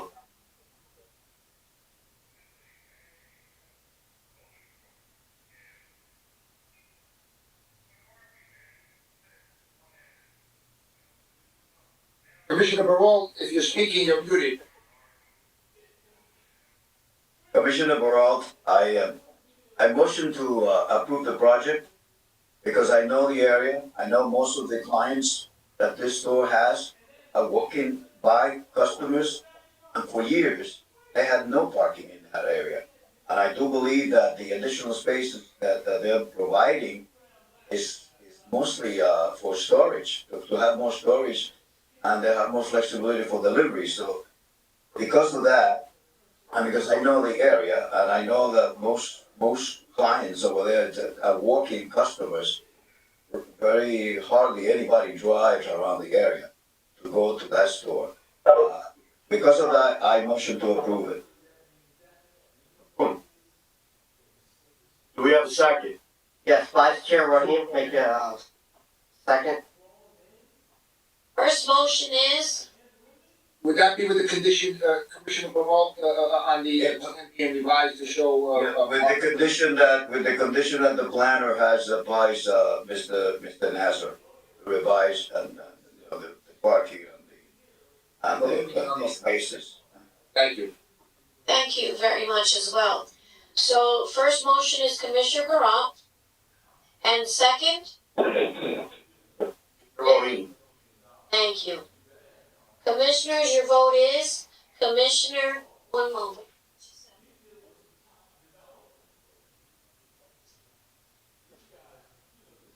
Commissioner Barol, good thing I'm a lip reader.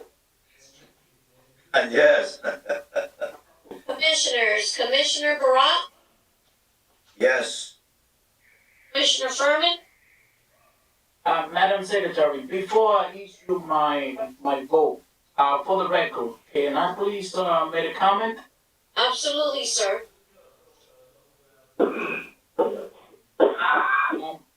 Of course, my vote is under, the condition that was our planner. But, the key word here is improvement. I'm a big Patersonian, I believe in Paterson, and every time I see somebody trying to improve our city, I believe it's a plus. You to take it, so. Also, this business is gonna be run by family. Now, family, most of the time, are very, very careful running a business.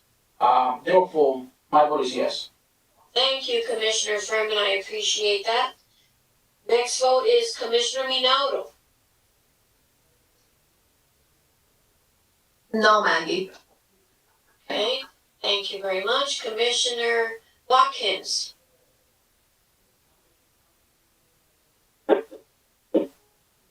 I have some concerns before I vote. Would you like me to return to you? Mari, mentioned earlier that we're expanding this business. And the owner already mentioned for 25 years how they've been parking and receiving deliveries. I'm all for people improving Paterson. My concern is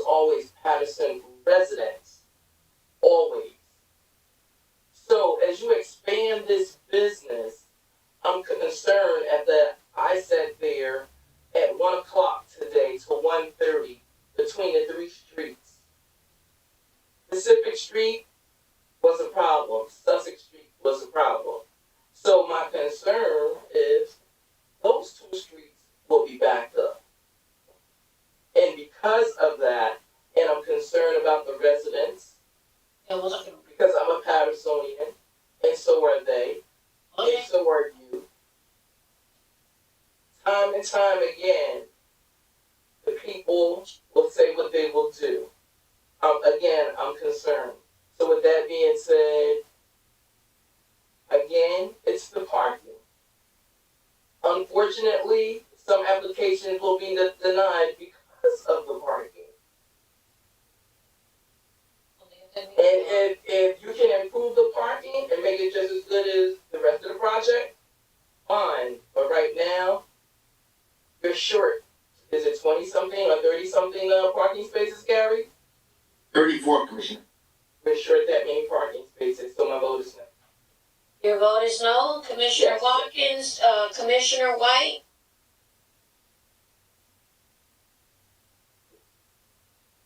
My vote is no. Thank you. 1, 2. Chairman Thaxton, You missed Vice Chair. give me 1 second, please. He called the first one. You're correct. Give me a second, please. Okay, Vice Chairman Rahim, your vote, sir? Yes. And Chairman Thaxton? Oh, I can understand the parking. We're always gonna have a problem when it comes to these applications about parking, but the man is trying to improve his business, and I can understand that. And like we all know, a lot of people walk up in that area. So, my vote is yes, Maggie. Thank you, Chairman Thaxton. I have 4 votes in the affirmative and 3 in nay. Mr. Araka, the outcome of this application is? How many in the affirmative? We have 4 in the affirmative. Yes. Wait a minute. 1, 2, 3, 4. We have 4 yes and 3 no. Mr. LaRocca, can I respectfully request, did 8 commissioners vote or 7? There are 7 commissioners that have voted. Wait, can we do something? Can we read back? May I repeat the vote, Mr. Yeah. Baraka, for your? Read back the vote. Read back the The vote. vote is Chairman Thaxton, yes. Commissioner Rahim is yes. Commissioner Baran is yes. Commissioner Furman is yes. Commissioner Minato is no. Commissioner Watkins is no, and Commissioner White is no. That is 7 commissioners. You have 4 in the affirmative and 3 in the no.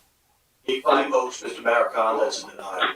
It's a There's one alternate that did not vote, correct? We cannot have a vote because we have 7 for commissioners. I know that, I just wanted to make sure that it was the alternate that did not vote, that was my question.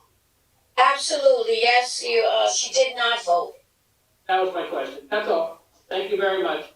Thank you, Mr. Maricon. It's a denial. Thank you very much, Mr. Maricon.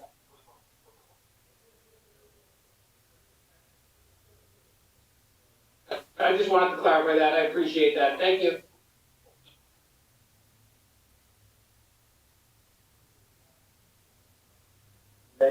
Next page, Maggie, please.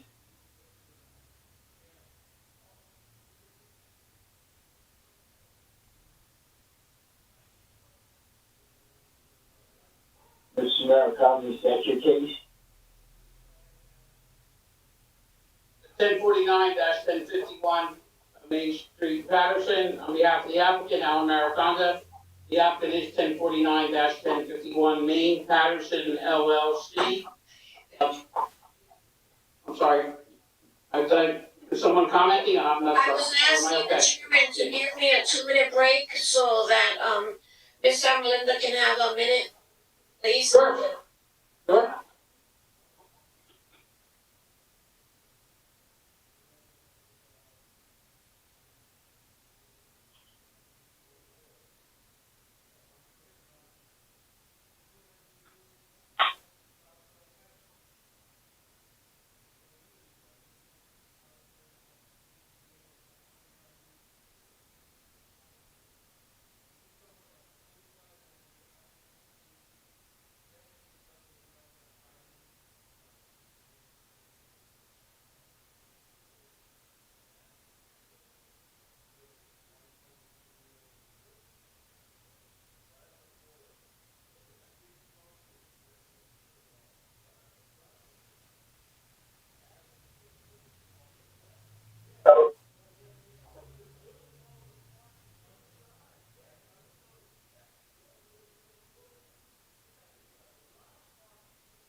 We're all back, I think. Chairman, you can continue.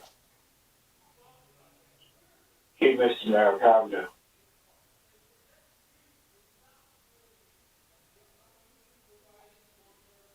Mr. Maracabra, are you there? We're back on, I apologize, thank you. So we are ready to proceed. At this point, we're making our presentation on behalf of 1049-1051 Main Paterson LLC. This is a property located in the B2 Community Business District. I know the commissioners, of course, are very familiar with the area. This particular part of Main Street is between Michigan and Day Street. Again, classic B2 zone where mixed-use properties are very common in terms of retail space and residential above. As Nasser will detail, what we have on site is an existing residential structure, which frankly, the way it sits is out of character for the B2 business zone. So that being said, we'll be calling 3 professional witnesses, Nasser as the architect site plan designer, our traffic engineer, and our planner tonight. And of course, is the applicant as well to confirm. So we're ready to proceed with Nasser. Mr. Maracanda, this, so that you know, in the B2 zone, this is permitted, the 6-family and the business, but there is a D variance for floor area ratio. Okay, so 5 affirmative votes are required, even though there is no D variance for use. Okay. Right, we do have an FAR which is slightly above, yes. Mm-hmm. In both, there's a slight, slightly above in the B2, and in the floor area ratio is twice as much in the residential. If you look at my report. Right. We agree. Yeah, we do know we need 5 votes, yes. Okay, so we're ready to call our first witness, Nasser.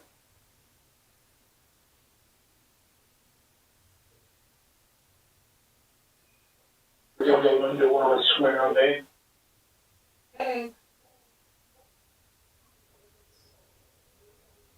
Do you swear from testimony about to give us the truth, the whole truth, and nothing but the truth? Yes, I do. Please say your full name for the record. Nasser Al-Mukhtar, Almukhtar. For the record, Mr. Chairman, do we accept these credentials? Yes. Yes. Thank you very much. Nasser, obviously you prepared the site plan, is that correct? Yes, that's correct. And would you mind sharing the screen at this point then? Oh, sure.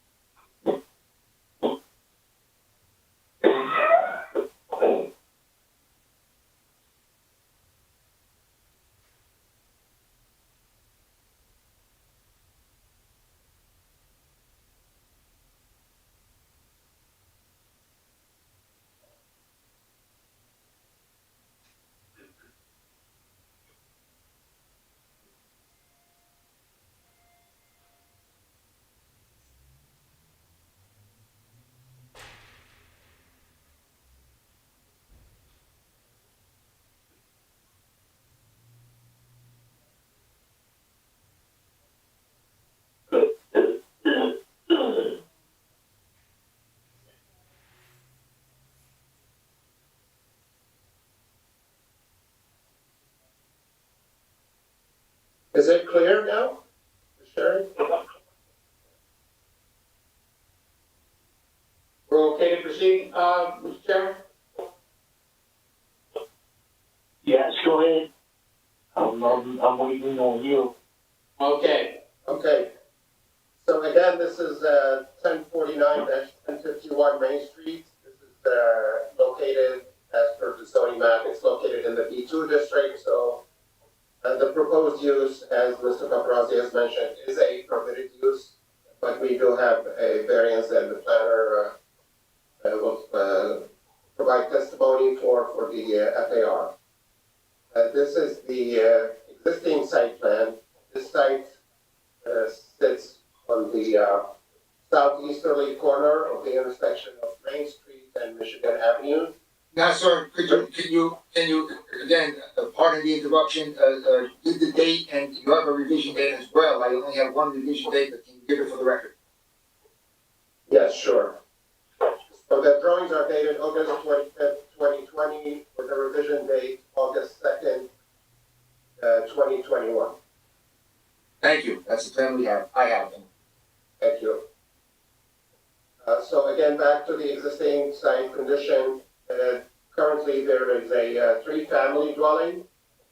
Again, there's no parking. There's an existing asphalt paved area. Sometimes cars do park in it, but it's not an organized parking, if you will. And the proposal is to demolish this three-family dwelling, which really, in my view, architecturally, it doesn't sit well. And it does not fit with the fabric of Main Street corridor. This belongs to a residential neighborhood. And what we have is a business, B2 community business zone. So again, the proposal is to demolish this three-family dwelling as to construct a three-story building that would be more in line with the developments that are happening in the Main Street area. This is the proposed site plan. We are proposing a new curb cut, 26 feet curb cut. All the curbs and sidewalks will be replaced. And then we are providing 5 parking spaces. There is a small open area. We're proposing 1 retail space on the first floor. I'll come to it when I get to the floor plan. So that's basically it. The planner will testify further, and the traffic will testify further as to the traffic and to the planning testimony. The second sheet is the standard details. And then we have the stormwater management calculations and drawing. And then we have the lighting plan for the parking area and for the sidewalks on Main Street and Michigan Ave.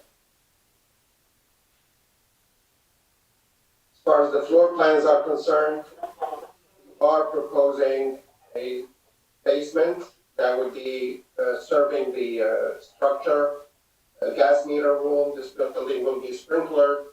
The existing structure is not sprinklered, and we'll have a new electric room, new sprinkler room, and gas. So all the services will be located in the basement area.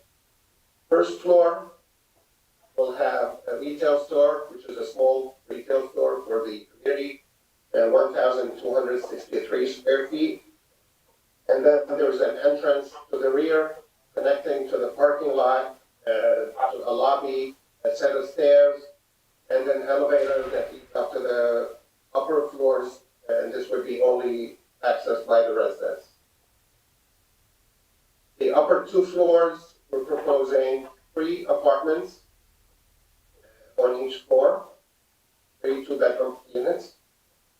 The one facing Main Street is 1,113 square feet. And then we have 916 square feet, and we have 938 square feet. All these square footages comply with the requirements of the zoning ordinance for a 2-bedroom apartment. All the apartments will be fully accessible. There's also an elevator, and there's a set of staircase. I don't know if you have visited the site. As I mentioned before, the existing dwelling really does not match the development and the B2 zone architecturally. Mostly, again, there'll be planning testimony. These buildings are mixed use in the area, right? That's correct. Retail, first floor, and then residential upper floors. Right. A lot of the units we got, approved for 4 or 5 stories. This one, because we do realize that this is a smaller lot. So we are proposing only 2 floors addition. The west elevation or Main Street elevation that is in Zoom now is proposing glass storefront on the first floor and then brick facade on the upper floors. It is modern and traditional at the same time, and I think it blends nice with the Main Street corridor. The Michigan Ave brick and siding, that's his side elevation. Also has some windows on the first floor, and the apartments windows on the upper 2 floors. And then we have the rear elevation or the elevation. This is parking lot area, there's siding, and then the first floor would be brick. And then the side, excuse me, the other side would be stucco and some siding. The height does comply with the requirements. We are less than the maximum height allowable, so we don't have a problem with the height in terms of the number of stories or the height of the structure. Do these units, the residential units contain washer dryers, or are they in any way self-sufficient in that way? Yes, all the units will have separate utilities. They will have their own washer dryers, and their in apartment water heaters, utilities, everything is enclosed within. And will the plan, will the construction plans, if not currently, show some sort of security and lighting in the area? Yes, I do provide a lighting plan. Right. And there will be security cameras throughout, at the entrance and throughout the site.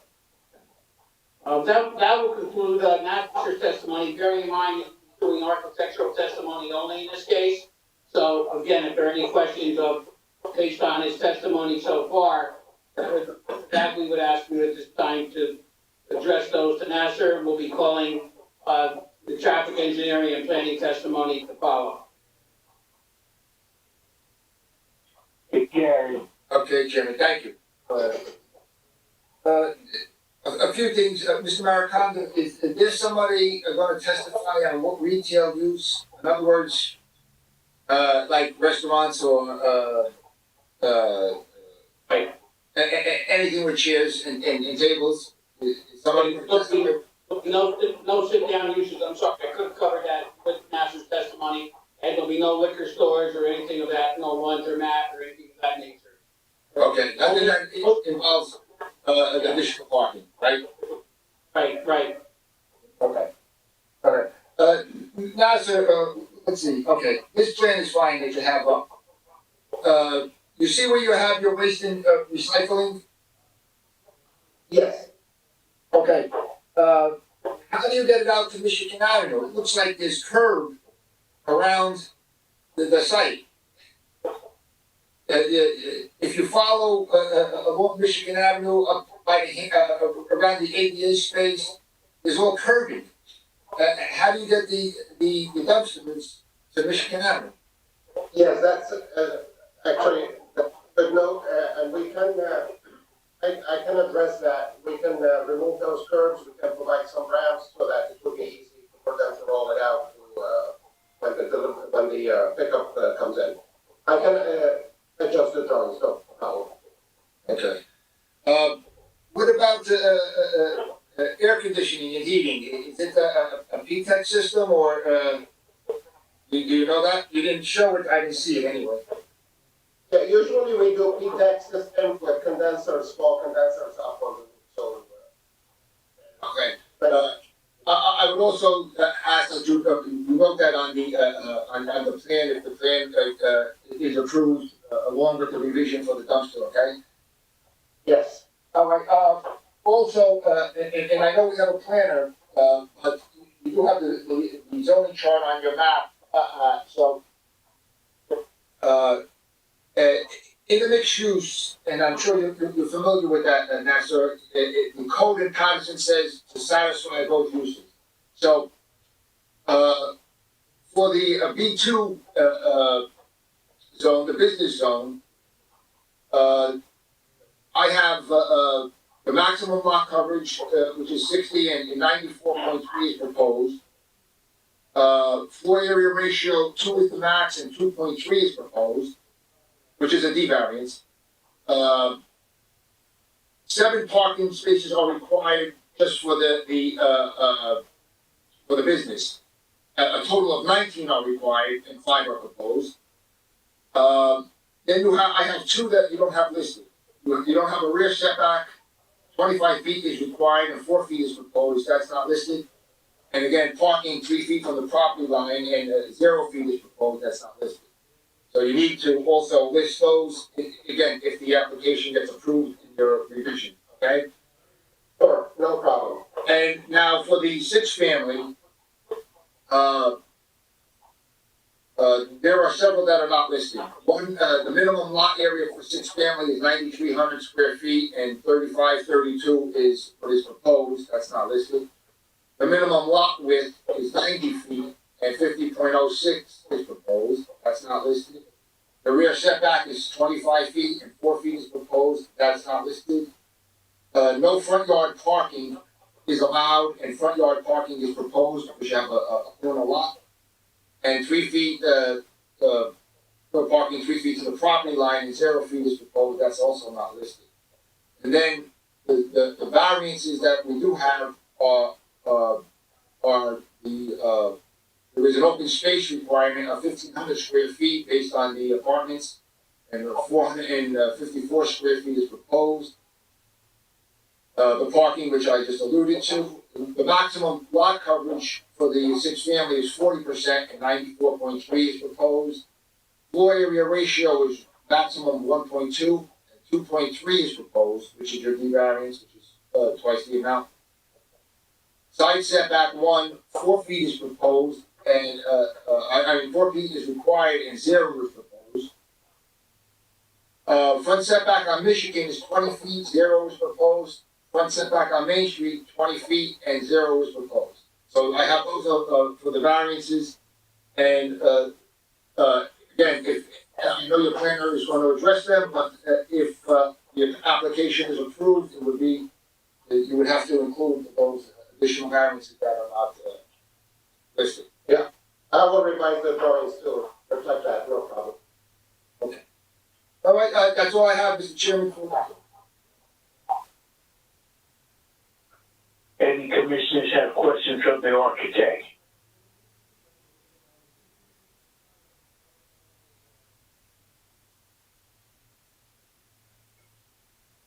Okay, Mr. LaRocca, could you open it up to the public, please? Members of the public, if you have any questions of the architect with regard to the testimony you just heard, please call 973-321-1579. Enter meeting ID number 711-680-0071. Let's give it a moment, please.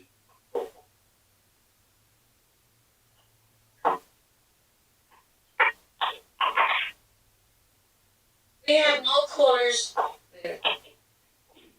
We have no callers at this time, but if anything comes in, which I really doubt, you can continue with the meeting until so, and I'll let you know.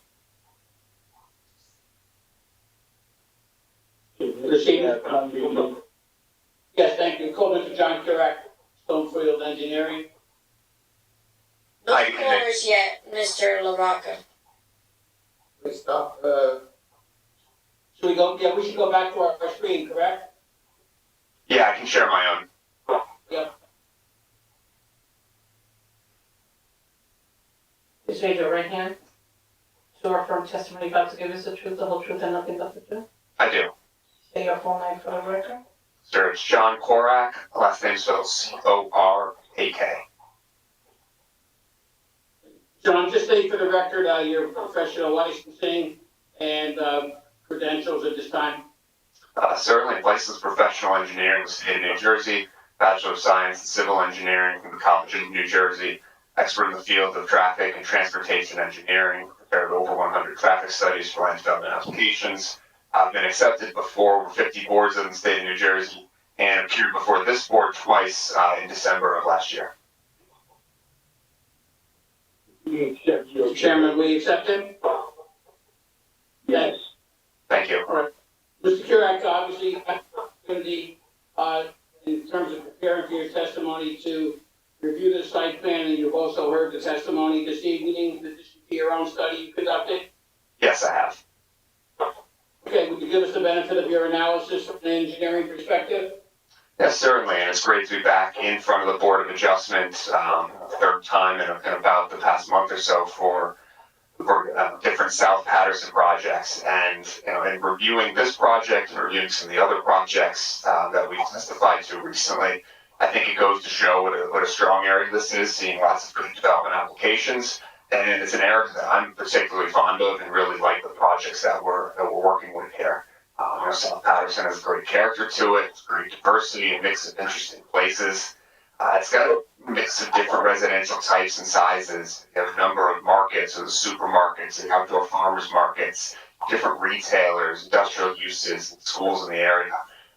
And there's really a great sense of community in South Paterson, and at the heart of it, from a transportation perspective, is Main Street. Transportation in our lives goes beyond the automobile. It considers walking, considers biking, transit use, and all the different ways that we get around, throughout our daily lives. And Main Street, of course, it's aptly named as such. It's the main north-south corridor, and it provides a number of retail and mixed-use buildings along its length. And Main Street in Paterson, just like Main Street USA, it's at its best when it's able to attract a strong customer base for the businesses that line the street. Customer activity on main streets, like the one in Paterson, is driven predominantly by the residents that live on and around Main Street and in the surrounding neighborhood. They tend to attract the business from within as opposed to from long distances, traveling from afar. And so from a transportation planning perspective, the key to a vibrant Main Street is people on the street. It's the people that generate the revenue for the businesses, create the activity, and provide the sense of place and the sense of purpose, and not the cars that are parked and that are, generally speaking, not creating that environment that's so conducive to a Main Street atmosphere. And so, to encourage this pedestrian activity, encourage people on the street, Main Street needs to be pedestrian focused, needs to be people friendly, it should feel safe, it should provide the right scale and context so people feel comfortable walking up and down the street. It should provide desirable building frontages. It should limit these voids in space where there's somewhat of nothingness, whether that's parking lots or driveways. It should avoid those conflicts with automobiles. It should provide some greenery. It should provide ample lighting. And otherwise go beyond what a suburban highway might feature, where the intent is solely how many vehicles can I churn through over the course of an hour. And so in a context like this here in South Paterson, there's a lot of responsibility for us as engineers, architects, designers, for zoning boards, planning boards, the city itself, and of course developers. But fortunately, with this application and many others, good urban pedestrian-focused design that contributes to a healthy and vibrant Main Street can come in all shapes and sizes. Even on a development like this, where we have a very small, undersized lot, we have a very small development in terms of scale, 6 units with a small neighborhood retail component. And ultimately, this project is looking at an improvement on Main Street as a whole in that corridor from a pedestrian perspective. So I'm going to put on my screen right now an aerial view from Nearmap. This was taken on Saturday, March 20th of 2021. And this shows sort of a panoramic view, they call it, of the site itself, where you see it's that residential dwelling at the corner lot here, on the undersized lot, where you can see on Main Street, it's set back from the property line in a way that the other retail businesses on the block are not. So as soon as you're walking north on Main Street past these businesses, and today when you reach this house, the context starts to shift and start to change away from the way that Main Street is intended to be operated and more toward a residential area that's not as conducive to the activity that we're looking for as part of the economic engine of the neighborhood. And then to add on top of that, on the north part of the property, or the part that's situated closest to Michigan Avenue, you have a large asphalt area that creates a very strong void on Main Street, and that's not desirable. It's not pleasant to walk past. It's not pleasant if you're waiting here in front of the site for the 74 bus or for the 190 bus, which stops right here along the frontage. And so just think about when you're walking, whether it's on Main Street or whether through downtown, the difference between walking past a parking lot and walking past a storefront, which has activity and is vibrant, creates interest. It creates a better sense of place when you're walking past those retailers that are right up along the property line.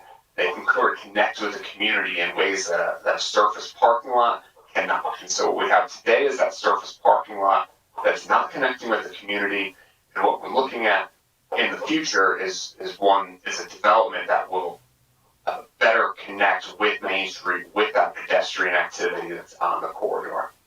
So if we flip across the street, you can actually see, this is sort of kitty corner, if you will. So you can see on Main Street how some of the developments over the past 10 to 15 years have really come about and started to create that pedestrian-centric network on Main Street. And that wasn't there 15 years ago. These were single-family houses or multi-family houses, but don't provide that same pedestrian context that they do today. And when you're there, it's a vibrant area. It's very inviting as a pedestrian. You feel comfortable walking along the street, along Main Street in this stretch. And that's something that we're looking to continue across the street in front of our own development, where we have 3 of the lots already there, and really looking to cement the cornerstone, if you will, of the block, and create that urban pedestrian-centric environment. So with that, moving over to the site plan itself, granted it's a small development with six residential units above ground floor retail. What it does is so much bigger than the site itself or the cost of construction, right? The design continues that storefront facade along Main Street.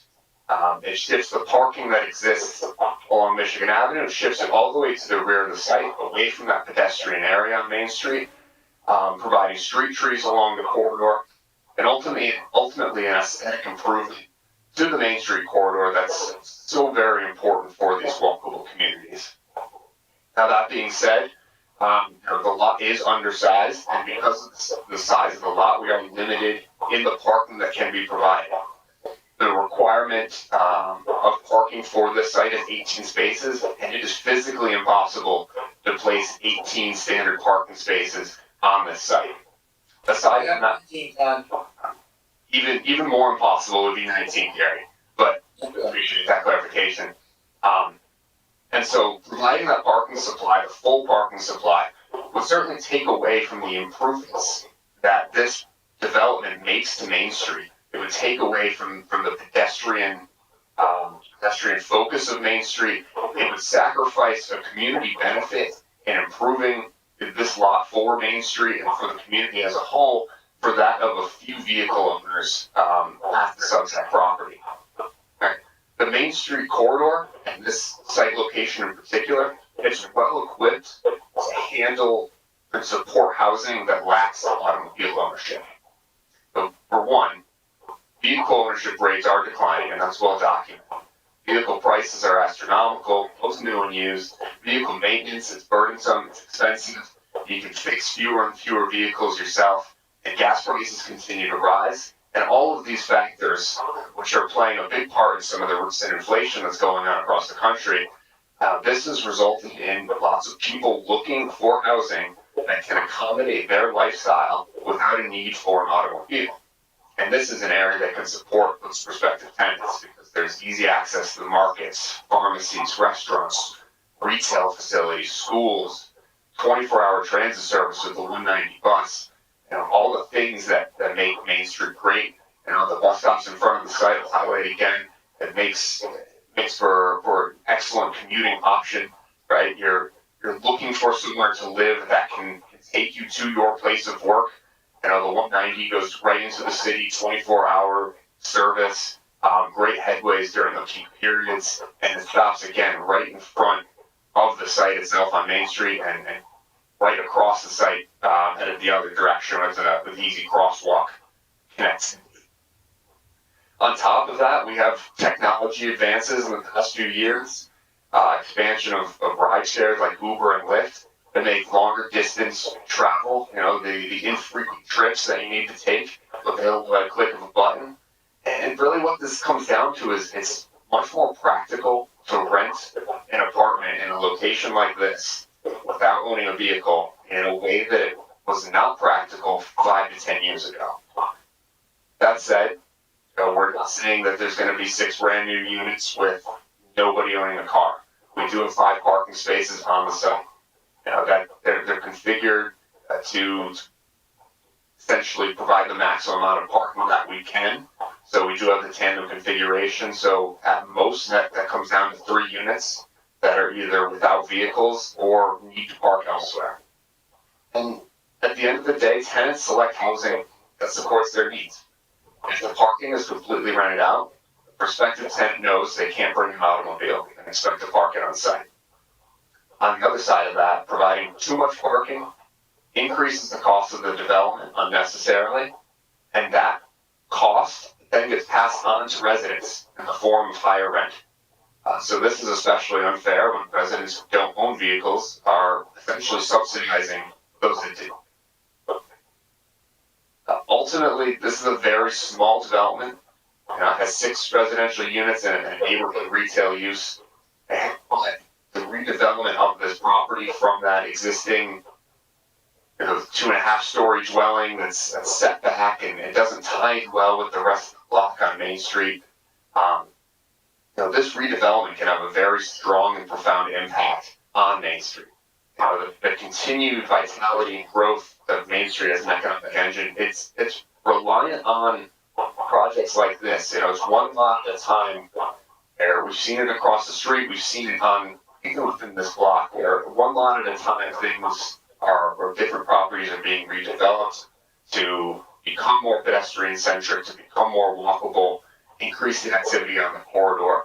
And given all those positive benefits, the trade-off on the parking is very tolerable and very acceptable from a transportation planning perspective. And given the size of the lot and the size of the development, this project is not going to have any sort of adverse impact on the roadway network. Instead, what this does is it creates a benefit for all users, especially the pedestrians, who are ultimately the drivers of the economic engine in this neighborhood that is Main Street. With that, I'll open up to any questions on the testimony. Gary. Thank you, Chairman. Mr. Korak, I thought we were gonna get away with not saying there were no car users in Paterson. This site is a little bit different, Gary. I know we just had 319 Pennsylvania Ave, we just had 151 Crooks. This one, we're right in front of that bus stop. We're right on Main Street. It's a little bit different. Well, you know what? I agree only with the retail because you have 0 setback on the front, the 2 fronts and the side, and which is a traditional Main Street, and I believe that the walking for the retail is okay. Where I differ, John, is 4 out of the 6 apartments have no parking because it's tandem parking. Obviously, you can't share tandem parking. So 4 units, and that's not even counting any parking for the retail. While you're certainly going to have walkable retail, you have to have some people working there.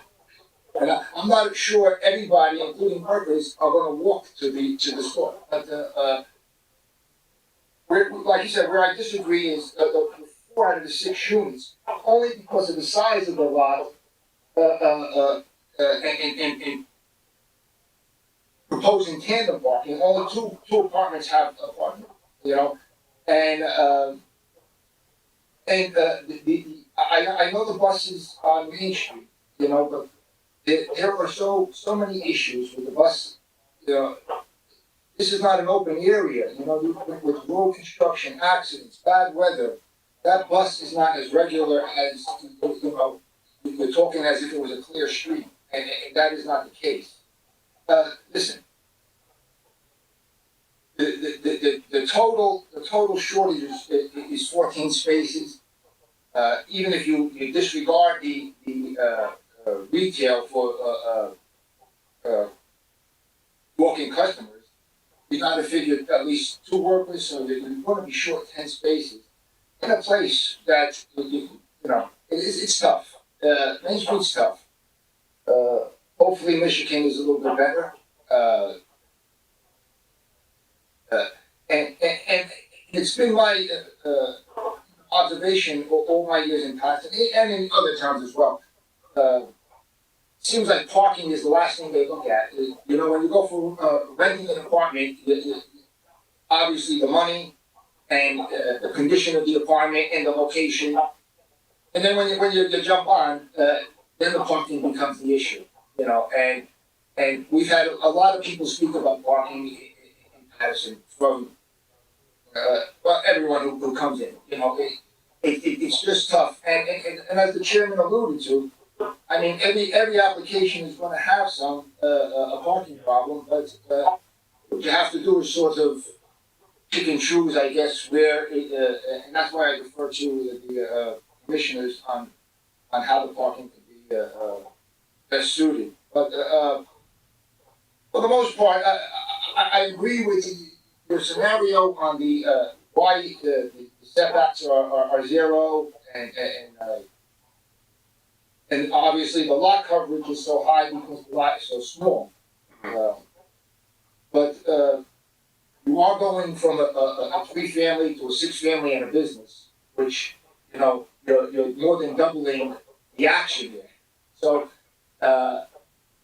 obviously the better application would be just a little bit downsized, but fortunately, you know, the retail will probably take a lot of walk-ins, which is good. John, I have to, you know, the buses are tough in Paterson. I don't know if the 190 runs 24 hours a day. It does. It goes right past. Yeah, it goes right past our office in Rutherford. It goes to Paterson 24 hours a day. I didn't check we're well familiar with that line. Yeah, most of the buses don't run after 6, and some on weekends don't run. But I didn't check. No, but that's what makes the 190 so special is that 24-hour access and the frequency of the headways. And there's a number of 190 buses that depart Paterson, and once they're out of Paterson, they become express buses. They don't need to make that full travel path all the way down through Clifton and through Rutherford and Secaucus and all of that. They become express. And so, you know, I know you're talking about accidents and road construction and all of that, and those are all things that impact the drivers of single passenger automobiles as well. And so, you know, in a neighborhood like this, if you work in this neighborhood, this is a great location. You can walk to work, you can walk to the supermarket, you can walk everywhere that you need to.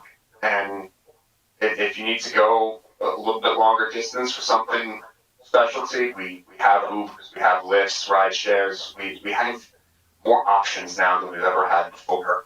And you know, the cost benefit as a tenant, not have to pay for parking, not have to pay for automobile payments and maintenance and registration and insurance and all of that. There's trade-offs that make it viable. So, you know, it's I'm going to disagree with you on the Paterson no parking. You know what? It's feasible in this neighborhood. There's a lot of neighborhoods in Paterson where it's not feasible, and in this neighborhood it really is. And it's not all 6 units. It's the 3 or 4 as you're saying. Well, yes, but John, and 90% of or more than 90% of the applications, I can't park one vehicle when I go, and this was the case here. You know, so the thing with the no parking, you know, it's just not so Paterson. And these are going to be new apartments. Do you think the residents are going to not have a car? You know, it's beyond the stretch. Unfortunately, I don't see that in any of the applications that we've had, especially with the new apartments. But you know, listen, the commissioners know that area, and I don't have a problem with the retail. A little bit of a problem with the residential. You know, and you said that they would, if they had a car, they would still be stuck in traffic with accidents or weather or traffic.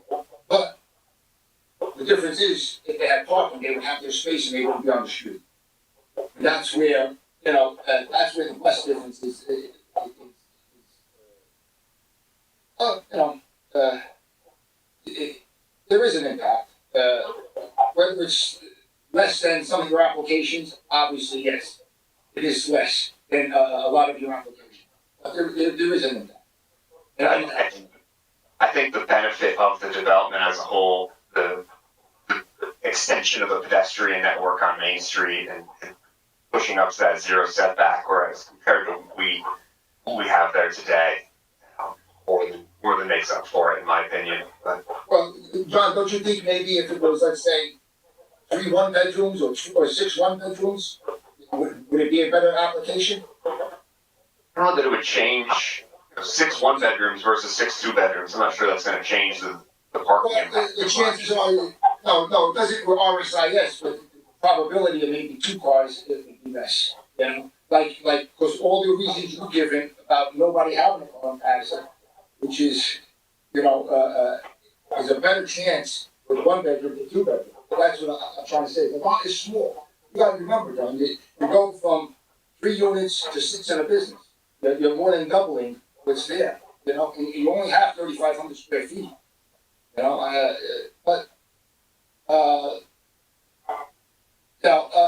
agree with your testimony in some part. That's all I have, Mr. Chairman, for this call. Any commissioners?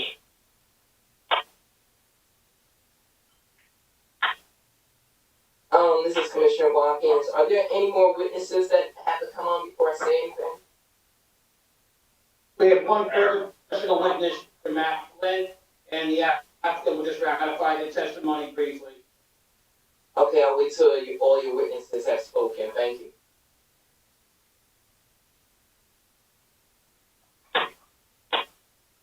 Any other commissioner? Okay, Mr. Rocco, would you open it up to the public, please? Yes.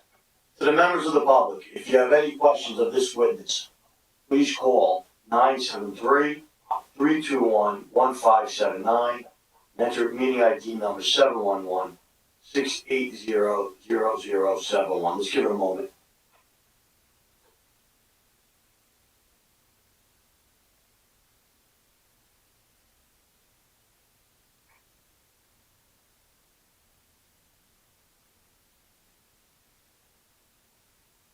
One minute, please.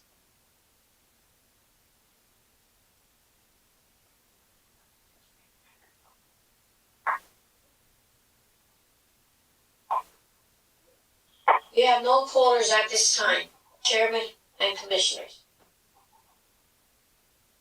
Mr. Maricondo, your next witness, please. Yes, call Mr. Matt Flynn, planner. You swear affirm testimony about to give us the truth, the whole truth, and nothing but the truth? I do. Say your full name for the record. Matthew Flynn, Flynn.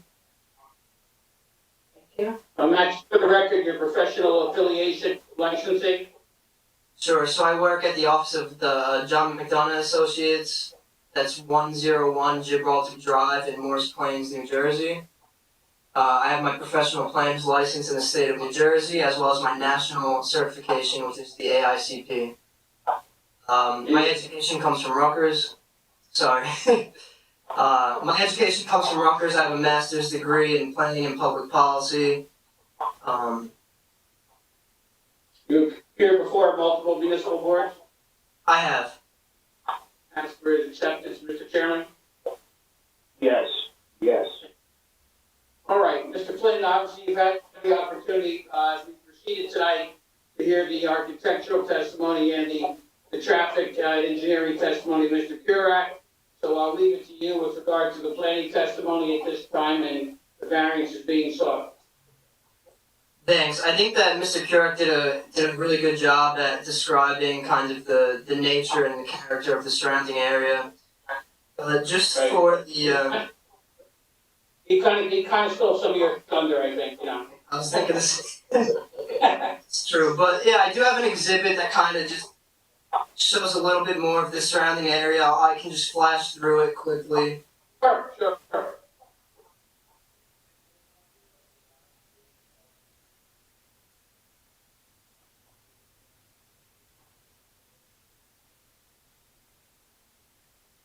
So you should see on your screen here a parcels map.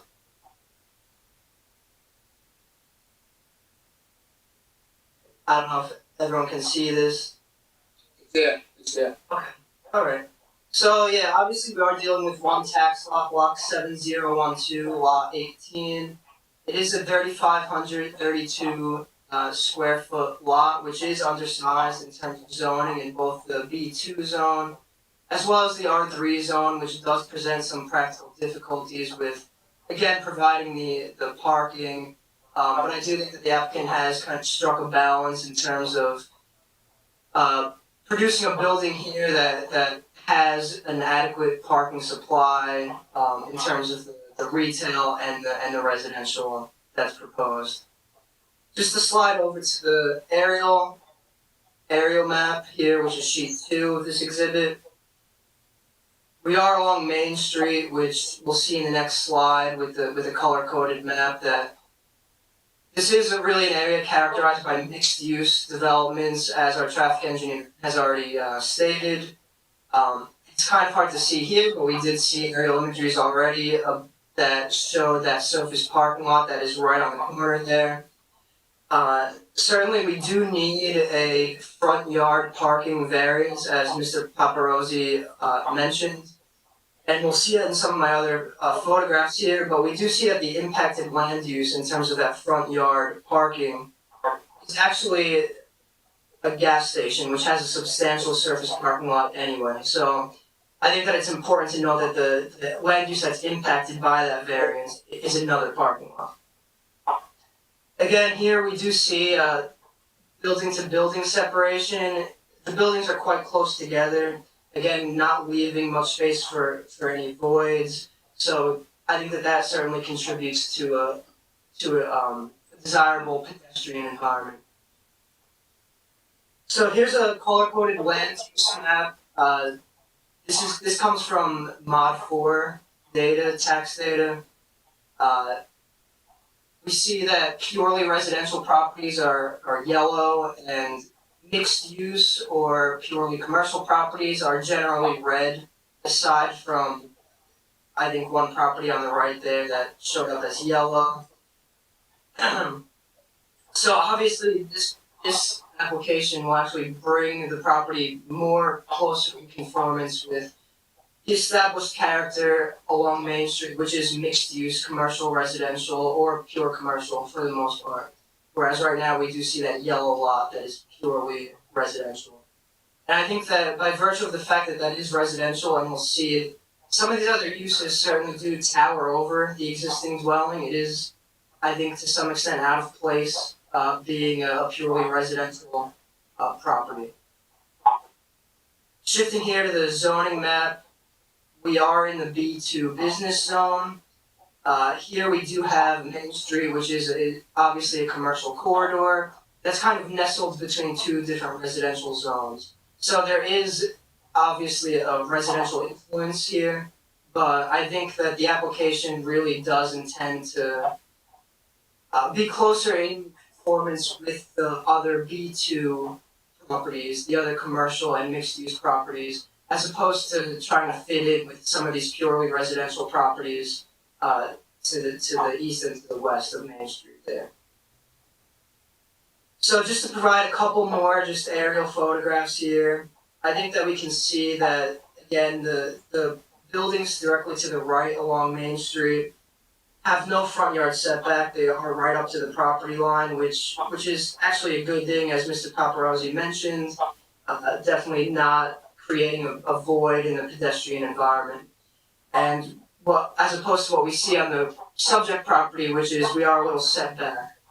And there's another image that shows it more clearly, but the building right next door to us has substantially more mass than what's on the existing subject property. So I think that adding a little more bulk here will actually bring this property closer in line with what's around it in terms of these other mixed-use buildings.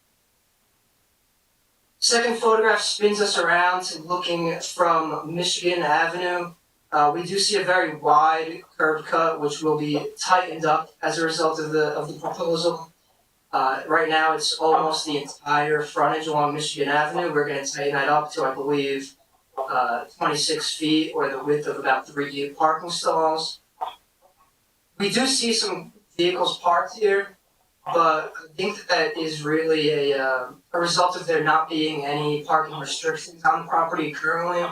It was testified to that I think only one occupant has actually actually owns a vehicle currently in this dwelling. So I think that once the parking limitations are actually imposed here, I think that there will actually be adequate parking, but there's already adequate testimony on the record to that regard. I think the point is here that we are going to clean up that curb cut, and which will actually provide a safer walking environment for the pedestrians that are already there. Fourth photo spins us around to the back of the site. We do see again that there's substantial mass directly to the left of us from this vantage. Again, across the street as well, across Main Street, we see more mixed use buildings that have substantially more mass. Just to point out the fact that this property as it stands now does kind of stand out. It kind of is shrunken in comparison to what's around it. Finally, I think that the best view that shows that kind of shrunken quality in comparison is probably this one here. We do see we're much closer to that adjacent building now, and we do see how that kind of towers over the subject property. So I think bringing something in here that has substantially more mass, even though it might require some variances that I will get into, I think that it actually will provide a more aesthetically pleasing and compatible situation. So just to get into the variances, as Mr. Paparazzi mentioned, we do require, I guess technically 2 D4 FAR variances.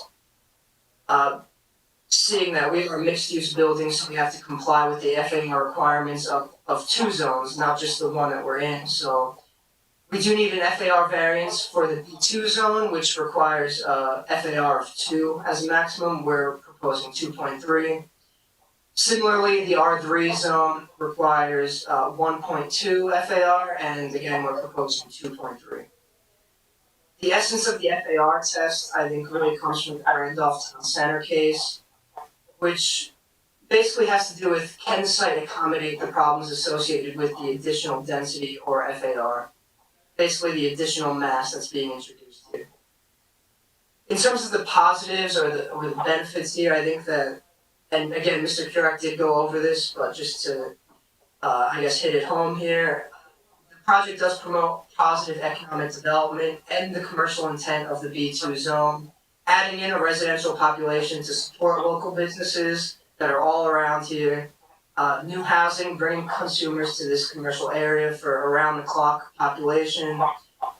We already see positive transformation. If I slide up to the first sheet on my exhibit here,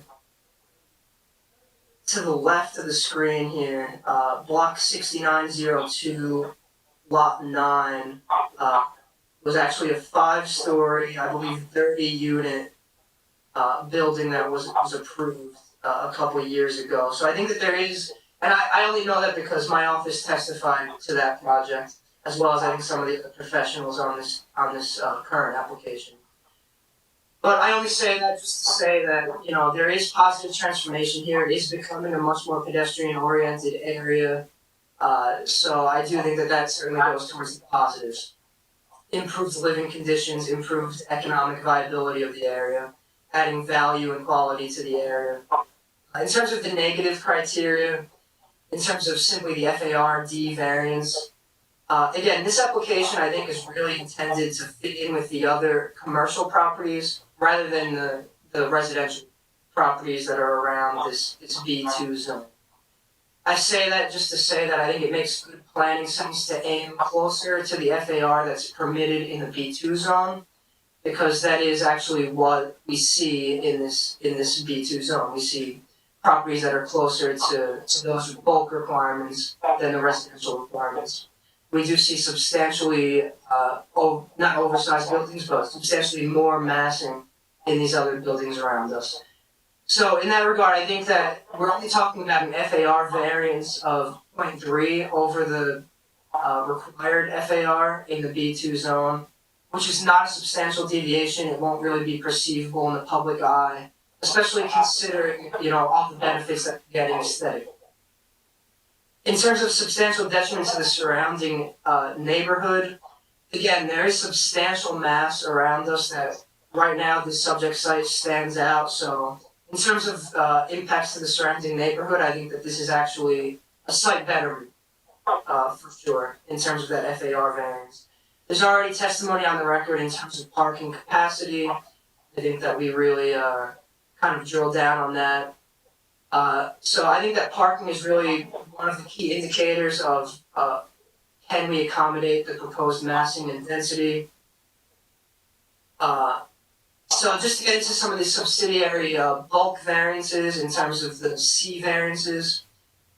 In terms of the C variances, and I'll list them all out, but suffice it to say for now that in terms of the C2 balancing test, all of the variances are justified by virtue of the fact that all of the benefits significantly outweigh any of the negatives.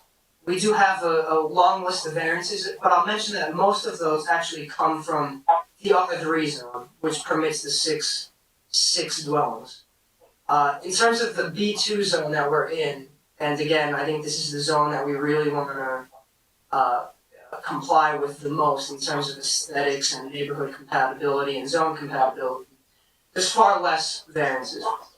So just to list those out and to give some of the potential negatives for each of these, we do require a lot area variance. We're proposing 3,532 square feet as opposed to 5,000 square feet. There is a parking setback from property line variance. We're proposing 0 feet as opposed to 3 feet.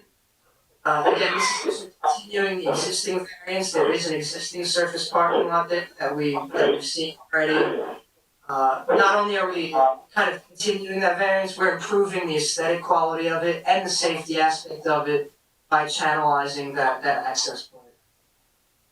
In terms of parking spaces, again, Mr. Keurig already went through this, but in terms of the B2 zone and the retail component, this application requires 7 parking spaces as opposed to, technically, we're dedicating 0 spaces to the purely resident commercial component of the application. It is a very small retail space. It's not going to be a restaurant. It's only 1,200 square feet. I think that a retail aspect this small really isn't going to attract consumers from all over the place. It's really going to focus on, locals coming in, walking over, just by virtue of the fact that it is such a small retail component. But again, there's that bus stop right across the street that's 24 hours. In case people want to, patronize the establishment. We do need a rear yard setback for 4 feet versus 25 feet, and I'll get into those setbacks in a second because there are actually several other setback variances that we require for the R3 zone that I'll get into. In terms of lot coverage for the B2 zone, 60% is required, 94.3% is what's proposed. Again, not proposing anything that's more massive than what's out there already around us. But I think more importantly than that is the fact that, at least for the board's consideration, rather, I think it's important to consider the fact that the city definition of lot coverage, it doesn't differentiate lot coverage from building coverage. So the uptick in lot coverage to 94.3%, it's not that we're paving more of the property, it's not that we're producing a substantially more amount of impervious coverage, which would be any concerns about runoff or, drainage issues. The site is already completely developed. It's paved over and developed with a building. We're not getting rid of any more green space. But we do require a lot coverage variance by virtue of the fact that we are making the building larger. And I think that the justification there for a larger building is built into that FAR variance anyway. Again, I'll get into the variances for the R3 zone. Just to pause for a second to note that the reason that we have to adhere to the different zones, the B2 requirements and the R3 requirements. I think Mr. Paparosi mentioned it already. Because we're providing a mixed-use building that has commercial and residential, we need to comply with the requirements for the commercial zone as well as the residential zone that would permit 6 families, which in this case is the R3 zone. So in the R3 zone, we need, again, a lot area variance. In this case, 9,300 square feet is required. Again, we have 3,532 square feet. In terms of lot width, 90 feet is required in the R3 zone. We're proposing 50 feet lot width. I think it's important to note that the lot width in terms of the B2 zone actually complies. Sorry if I froze for a second there. In terms of the B2 requirements, the lot width complies. So I think in terms of compatibility there, lot width in relation to what else is on Main Street in that B2 zone must stand out as being exceptionally narrow. Again, we need a front setback to Main Street and a front setback from Michigan Street. In terms of the front setback to Main Street, like Mr. Paparosi said, it's traditional to have no setback for Main Street for that pedestrian-oriented environment where we don't want any substantial gaps. We want what's known as a street wall, a kind of a wall of buildings that frame the area for people walking by.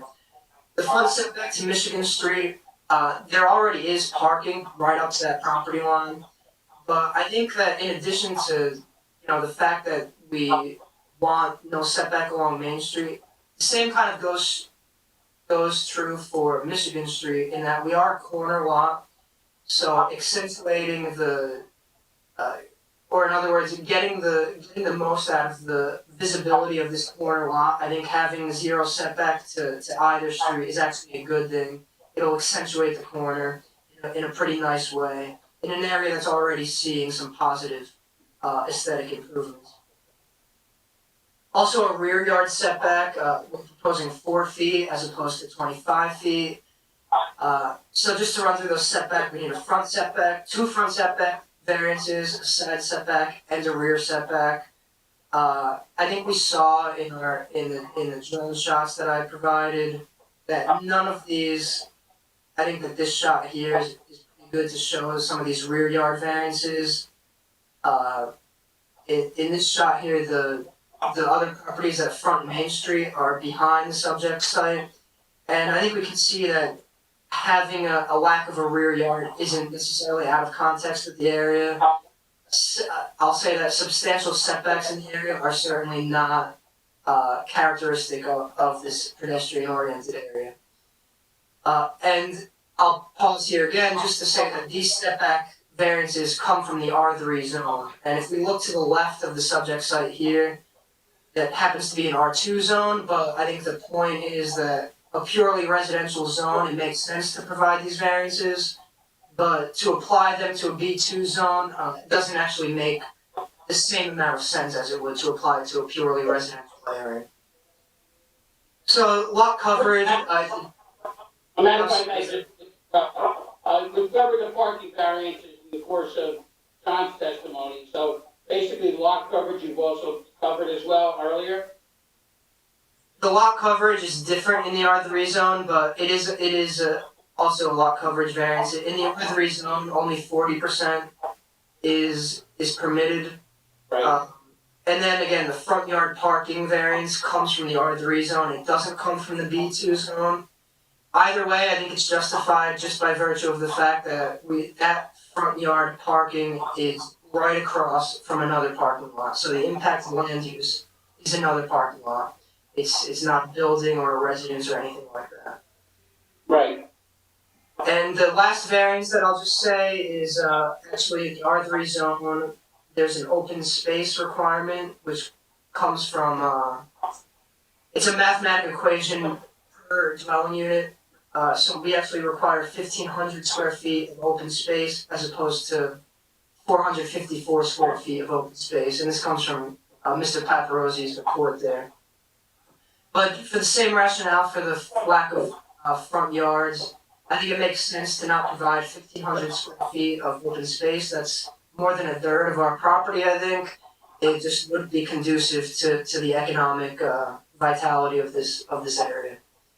Right. So again, those are all the C variances. I think they're all justified under the C2 balancing test. The benefits of the project as a whole outweigh any of the detriments of these C variances. And I'll stop there and open myself up to questions. Thank you. Gary? Thank you, Mr. Chairman. Just a few things, one, you mentioned a variance for a lot area in the B2 zone. And it's not listed on my report because it's pre-existing. So, on my report, I have the newly created variances, so, whether you put any, even if it was any business, it would be a pre-existing because you can't increase that lot, so that's why that wasn't listed, but, it's pre-existing.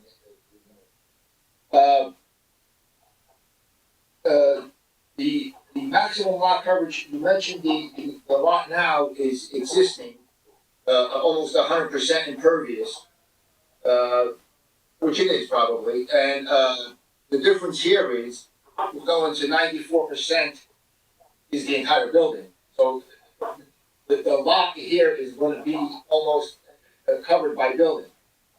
And that's a little concern, but, if you notice the building next door to us, they have a 4-foot side setback, you know, so they made themselves, while they don't have open space, they have a little room, less of a coverage issue. And again, I don't have any problem, with the setbacks because there are none, no front setbacks in the B2 zone, so really I don't have a problem with the issues with that.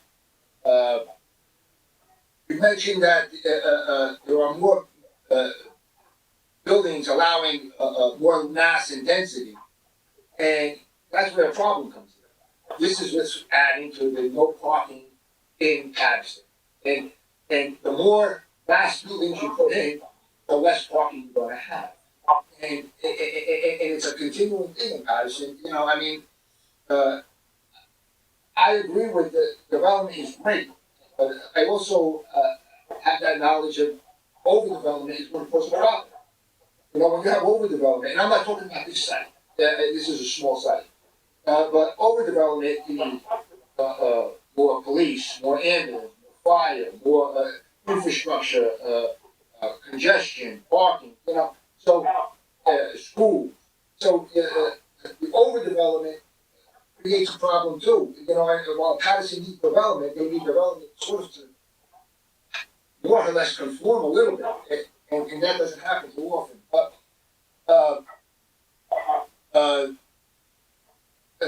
also, you did mention adequate parking. It is really not adequate parking. You're going to have four apartments with no parking because you only have tandem parking. Even though you have 4 spaces, you have four apartments that are going to have no parking, and you need 7 for the retail, even not including that for walk-up, which I agree with you and John. You need at least 2 for workers. So you're short 10 spaces in an area where you can't park 1 car. So again, I refer that to the commissioners, and I will. But in my opinion, if it was just a little downsize, I would be with you guys. But right now, it's not I'm against it as much, but it is a little bit of which everyone does is a little bit of overkill. You know, just too much. But that's all I have to try and shorten this meeting, Mr. Chairman. You can open up to commissioners. Any commissioner?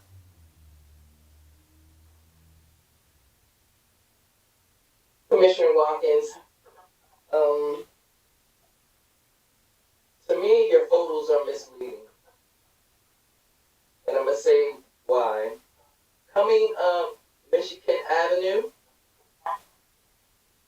when you get to the corner / stop sign, to the left, to the right, where there's a convenience store, the auto body shop.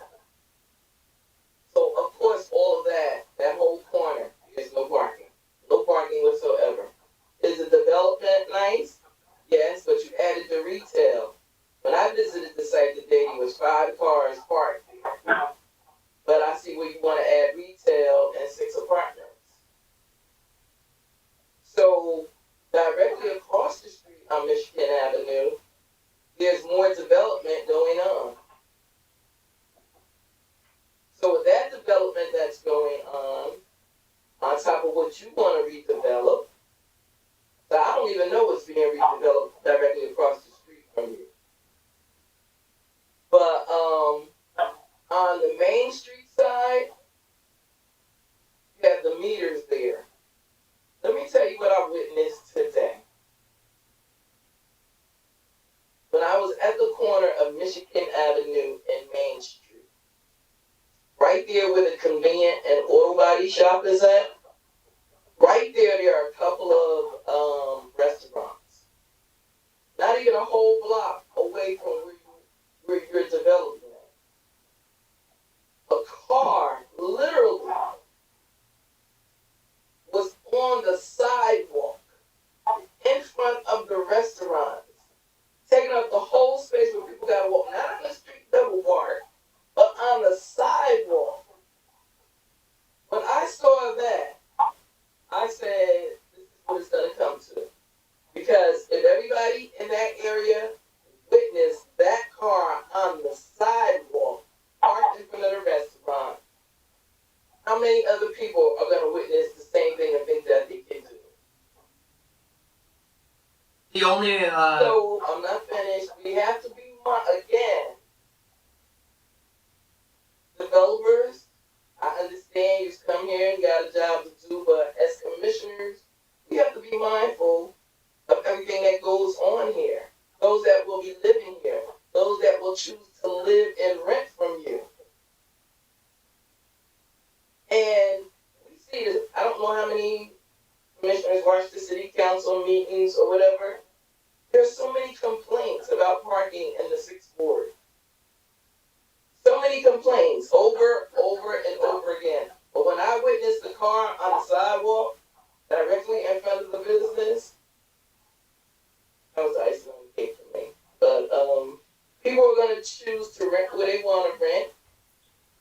And you're short, Gary, what did you say, 14 parking spaces? Yes, 14 is the RSIS number, but I would say it's probably with the walk up. I would probably say it's probably closer to 10, but the 14 is the actual number. We understand that people need to make a living, want to make a living, and they want to develop where they want to develop. The former council person that lives in the 6th ward says anything goes in Paterson. We got to stop that. Again, we got to be concerned about the people that live here. That's it for me. if I may, Mr. Chairman. Go ahead. Thank you. Yeah, my only response to Commissioner Watkins would just be if she visited the area today, I know that there have been some backups with vehicles just because of this COVID testing at the Shifa pharmacy. So I am aware of that. And the only other thing that I'll just comment on, just in regards to what Mr. Paparosi also said, is I think that he mentioned it, is that he acknowledges that this site is actually a small site, so it's not really, and I don't want to put words in his mouth, so jump in. We're not necessarily providing a building that is giant. It's really just about what this particular program can accommodate. Mr. Matt, those cars, I'm aware of that area as well. And most people up here that know me know that I'm familiar with that area as well. So I live here. Okay, so I'm aware of what she was doing. But like I said, that car literally was on the sidewalk. Like where people supposed to walk to get from point A, B, C, and D on the sidewalk. Not double park on the street, on the sidewalk. There's no Okay, Mr. Chairman, if I, no excuse conclude your testimony. I fully understand your point. However, at this point, we've had consultation with the applicant, and he's prepared to present an amendment to the application through Nasser at this time to reduce the number of residential units. Nasser, would you present that description of how we're reducing it? Yes, and I think Tara can ratify that. We agreed to reduce it to 4 apartments as opposed to 6. And how would that be accomplished? Which units and where? I'm thinking to have 1 apartment facing Main Street and 1 apartment facing the rear. Would be remote? Well, we have 2 apartments facing the rear yard, so instead of the 2 units facing the rear yard, we'll have 1. Okay. So this would reduce the number of units and the coverage and of course the parking requirement. So one, just so I have it straight, one unit on each floor of the rear? Yes. Okay. So total 4. So it would leave 4 units. 1 rear unit eliminated on each floor, is that right? Yes. Okay. So that would obviously reduce the number of parking spaces required, would reduce other variances, but I would ask Gary if he could to take into consideration that the hour is late. We would like to conclude this case tonight. I think it's pretty straightforward what that reduction accomplishes for us in light of all the testimony tonight, and would ask him whether he could accept us proceeding. Mr. Maricanda, normally it's hard when you change on the fly like that because there's 12 variants and 5 variances, but in this case, you know what, I think, commissioners, I was on the fence with this application, but going from 6 apartments to 4, I think it'll work. And now I think the positive criteria outweighs the negative criteria. You're going to have, Commissioner Watkins, you're going to have an issue because the lot's only 3,500 square feet, and it's a corner lot, which makes it there's another hardship because of the corner. That's why setbacks are doubled almost in essence. But I don't have all the numbers, but pretty much the building is going to stay the same size, Nasser, just going to make the apartments bigger. No, the building will be reduced in size as well. Okay. So then just about everything will come down, folks. I don't know if something's going to be eliminated, but everything will come down. I don't have a problem with that. If the commissioners vote to approve it, along with that revision, Nassau has to vote in there about the air conditioning units, and he has to make the dumpster accessible, the dumpster area accessible. Without and quite frankly, you know what? I think the application, would work. And so the building size would be reduced by about 900 square feet, Nasser? On each floor, correct. On each floor. Okay. Well, of course, Everything would be reduced, commissioners. I can't give you those numbers now. Like I said, normally I would not do it, but in this case, if I had to suggest what I was going to say in my closing argument, I like the application. If it was reduced a little bit, I would be with Matt Flynn and John Purak saying, you know what, it's okay. So, right. We would, of course, submit a revised plan which completely comply with what we're putting on the record, and any resolution would be subject to you reviewing and approving those revised plans. Absolutely. Right. So I think we would hope that you could proceed in that regard. I have nothing else, Chairman. If the other commissioners have anything. Any other commissioner? Yes, Mr. Chairman, Commissioner Thurman, I do have a question, and the question is for our planner, for Mr. Gary. Go ahead. So Gary, by downsizing the size of the building, how many parking are we going to be short? Well, I said that you were short the actual number, the realistic number was 14, but the actual number would probably be about 10 because of the walk-up, recreational walk-up, retail business. So you would lose, you would lose 4, so you would be down to 6, which, you know, now you have to sort away the positive criteria with negative. You're short 6, but yeah, you're sort of putting a building that's more in conformance with the Main Street, with the building next door, and a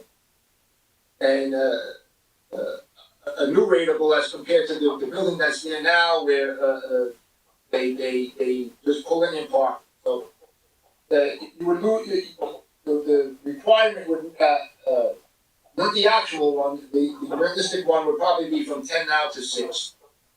Commissioner Friend. Now, one more question. Making the new change, is this considered scope of work? I didn't hear the question, I'm sorry. Is this considered change of scope of work? Yeah, they made a substantial change, I think, because when you have 6 apartments and you lose 33% of your apartments, that's a substantial change, yes. Thank you very much. Mr. Chairman, that's all I have. Ms. Watkins, Commissioner Watkins have another question. Could anyone explain what type of retail would be in that building? We indicated, Commissioner Watkins, Mr. Narcanda, if I could, whatever retail's in there will not be anything that increases the parking requirement. Like, in other words, no Dunkin' Donuts, no cafes, nothing with chairs, no BYOBs, no restaurants, no laundromats, no barbershops. Anything that when you have a chair and you need another parking space, Mr. Narcanda earlier testified that that would be excluded from the retail that is proposed. yes, anything else that would be in the B2, which are small service business. Okay, did I see somewhere that you're gonna have like a P.O. box service there? P.O. box or? A P.O. box service there? Cause that I'm not sure where it's coming from, I don't know. There are mailboxes for the residents in the lobby. Okay, so nothing, that's not gonna be part of your retail? No, that was intended for the residents as an accommodation in the lobby. Okay.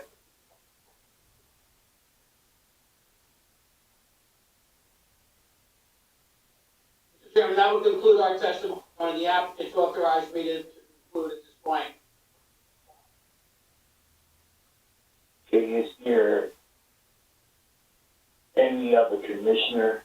If not, that Mr. Rocker opens up to the public.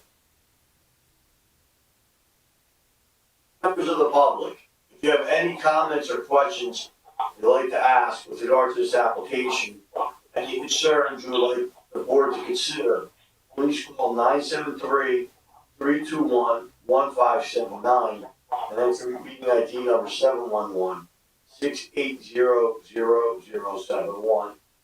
This is your opportunity to make any comments or voice any concerns. You do so by calling 973-321-1579, entering meeting ID number 711-680-0071. Let's give it a moment to see if anybody calls.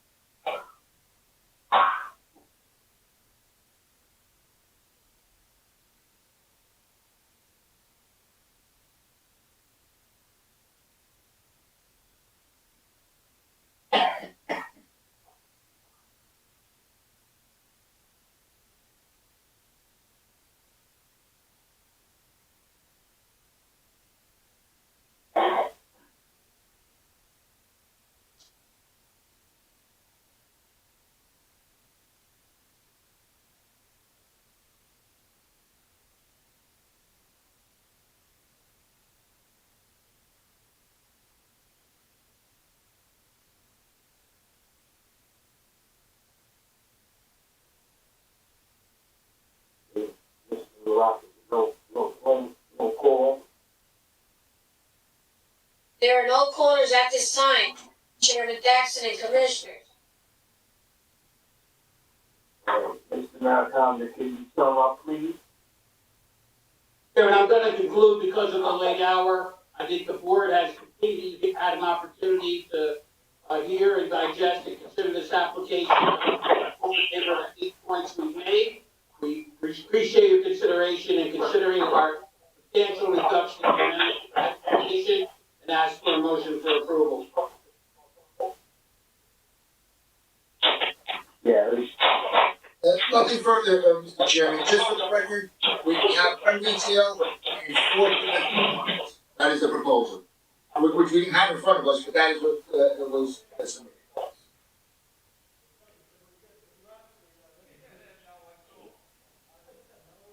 At this point, could I have a motion, please? Commissioner Minaro, motion to approve. Go ahead.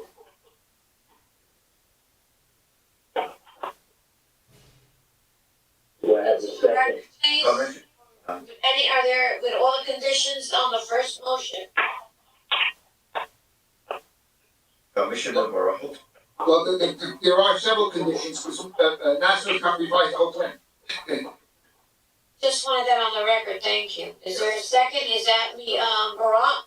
Commissioner Morales, I second the motion. Thank you, Commissioner. With the conditions, that Mr. Paparazzi established. Thank you very much. Chairman Daxon, may I call the vote, sir? Go ahead. Commissioners, Commissioner Barak, Yes. Commissioner White, Yes. Commissioner Furman.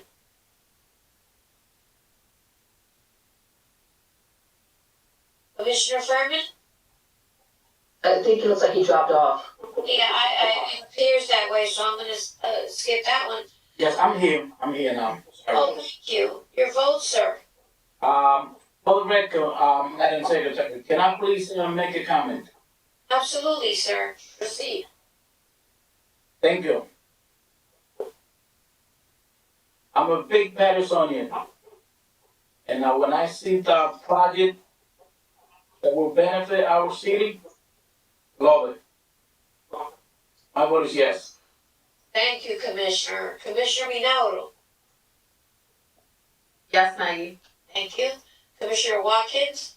Yes. Vice Chairman Rohim. Yes, before I go, I just want to thank the applicant for cutting down on the 2 units and working with us. So, my vote will be yes. Thank you, Vice Chair. And lastly, Chairman Daxon, your vote, sir. Yes, ma'am. There are 7 votes in the affirmative. This application has been granted. Thank you very much. Thank you. Thank you very much. Thank you, everyone. Thanks, and John. We have no further business. Chairman Daxon, will you close the meeting, sir? Yes, the meeting's adjourned. Thank you. Good night, everyone. Good night. Good night. Good night. Good night, love you guys. Bye. Commissioner Walker, all right.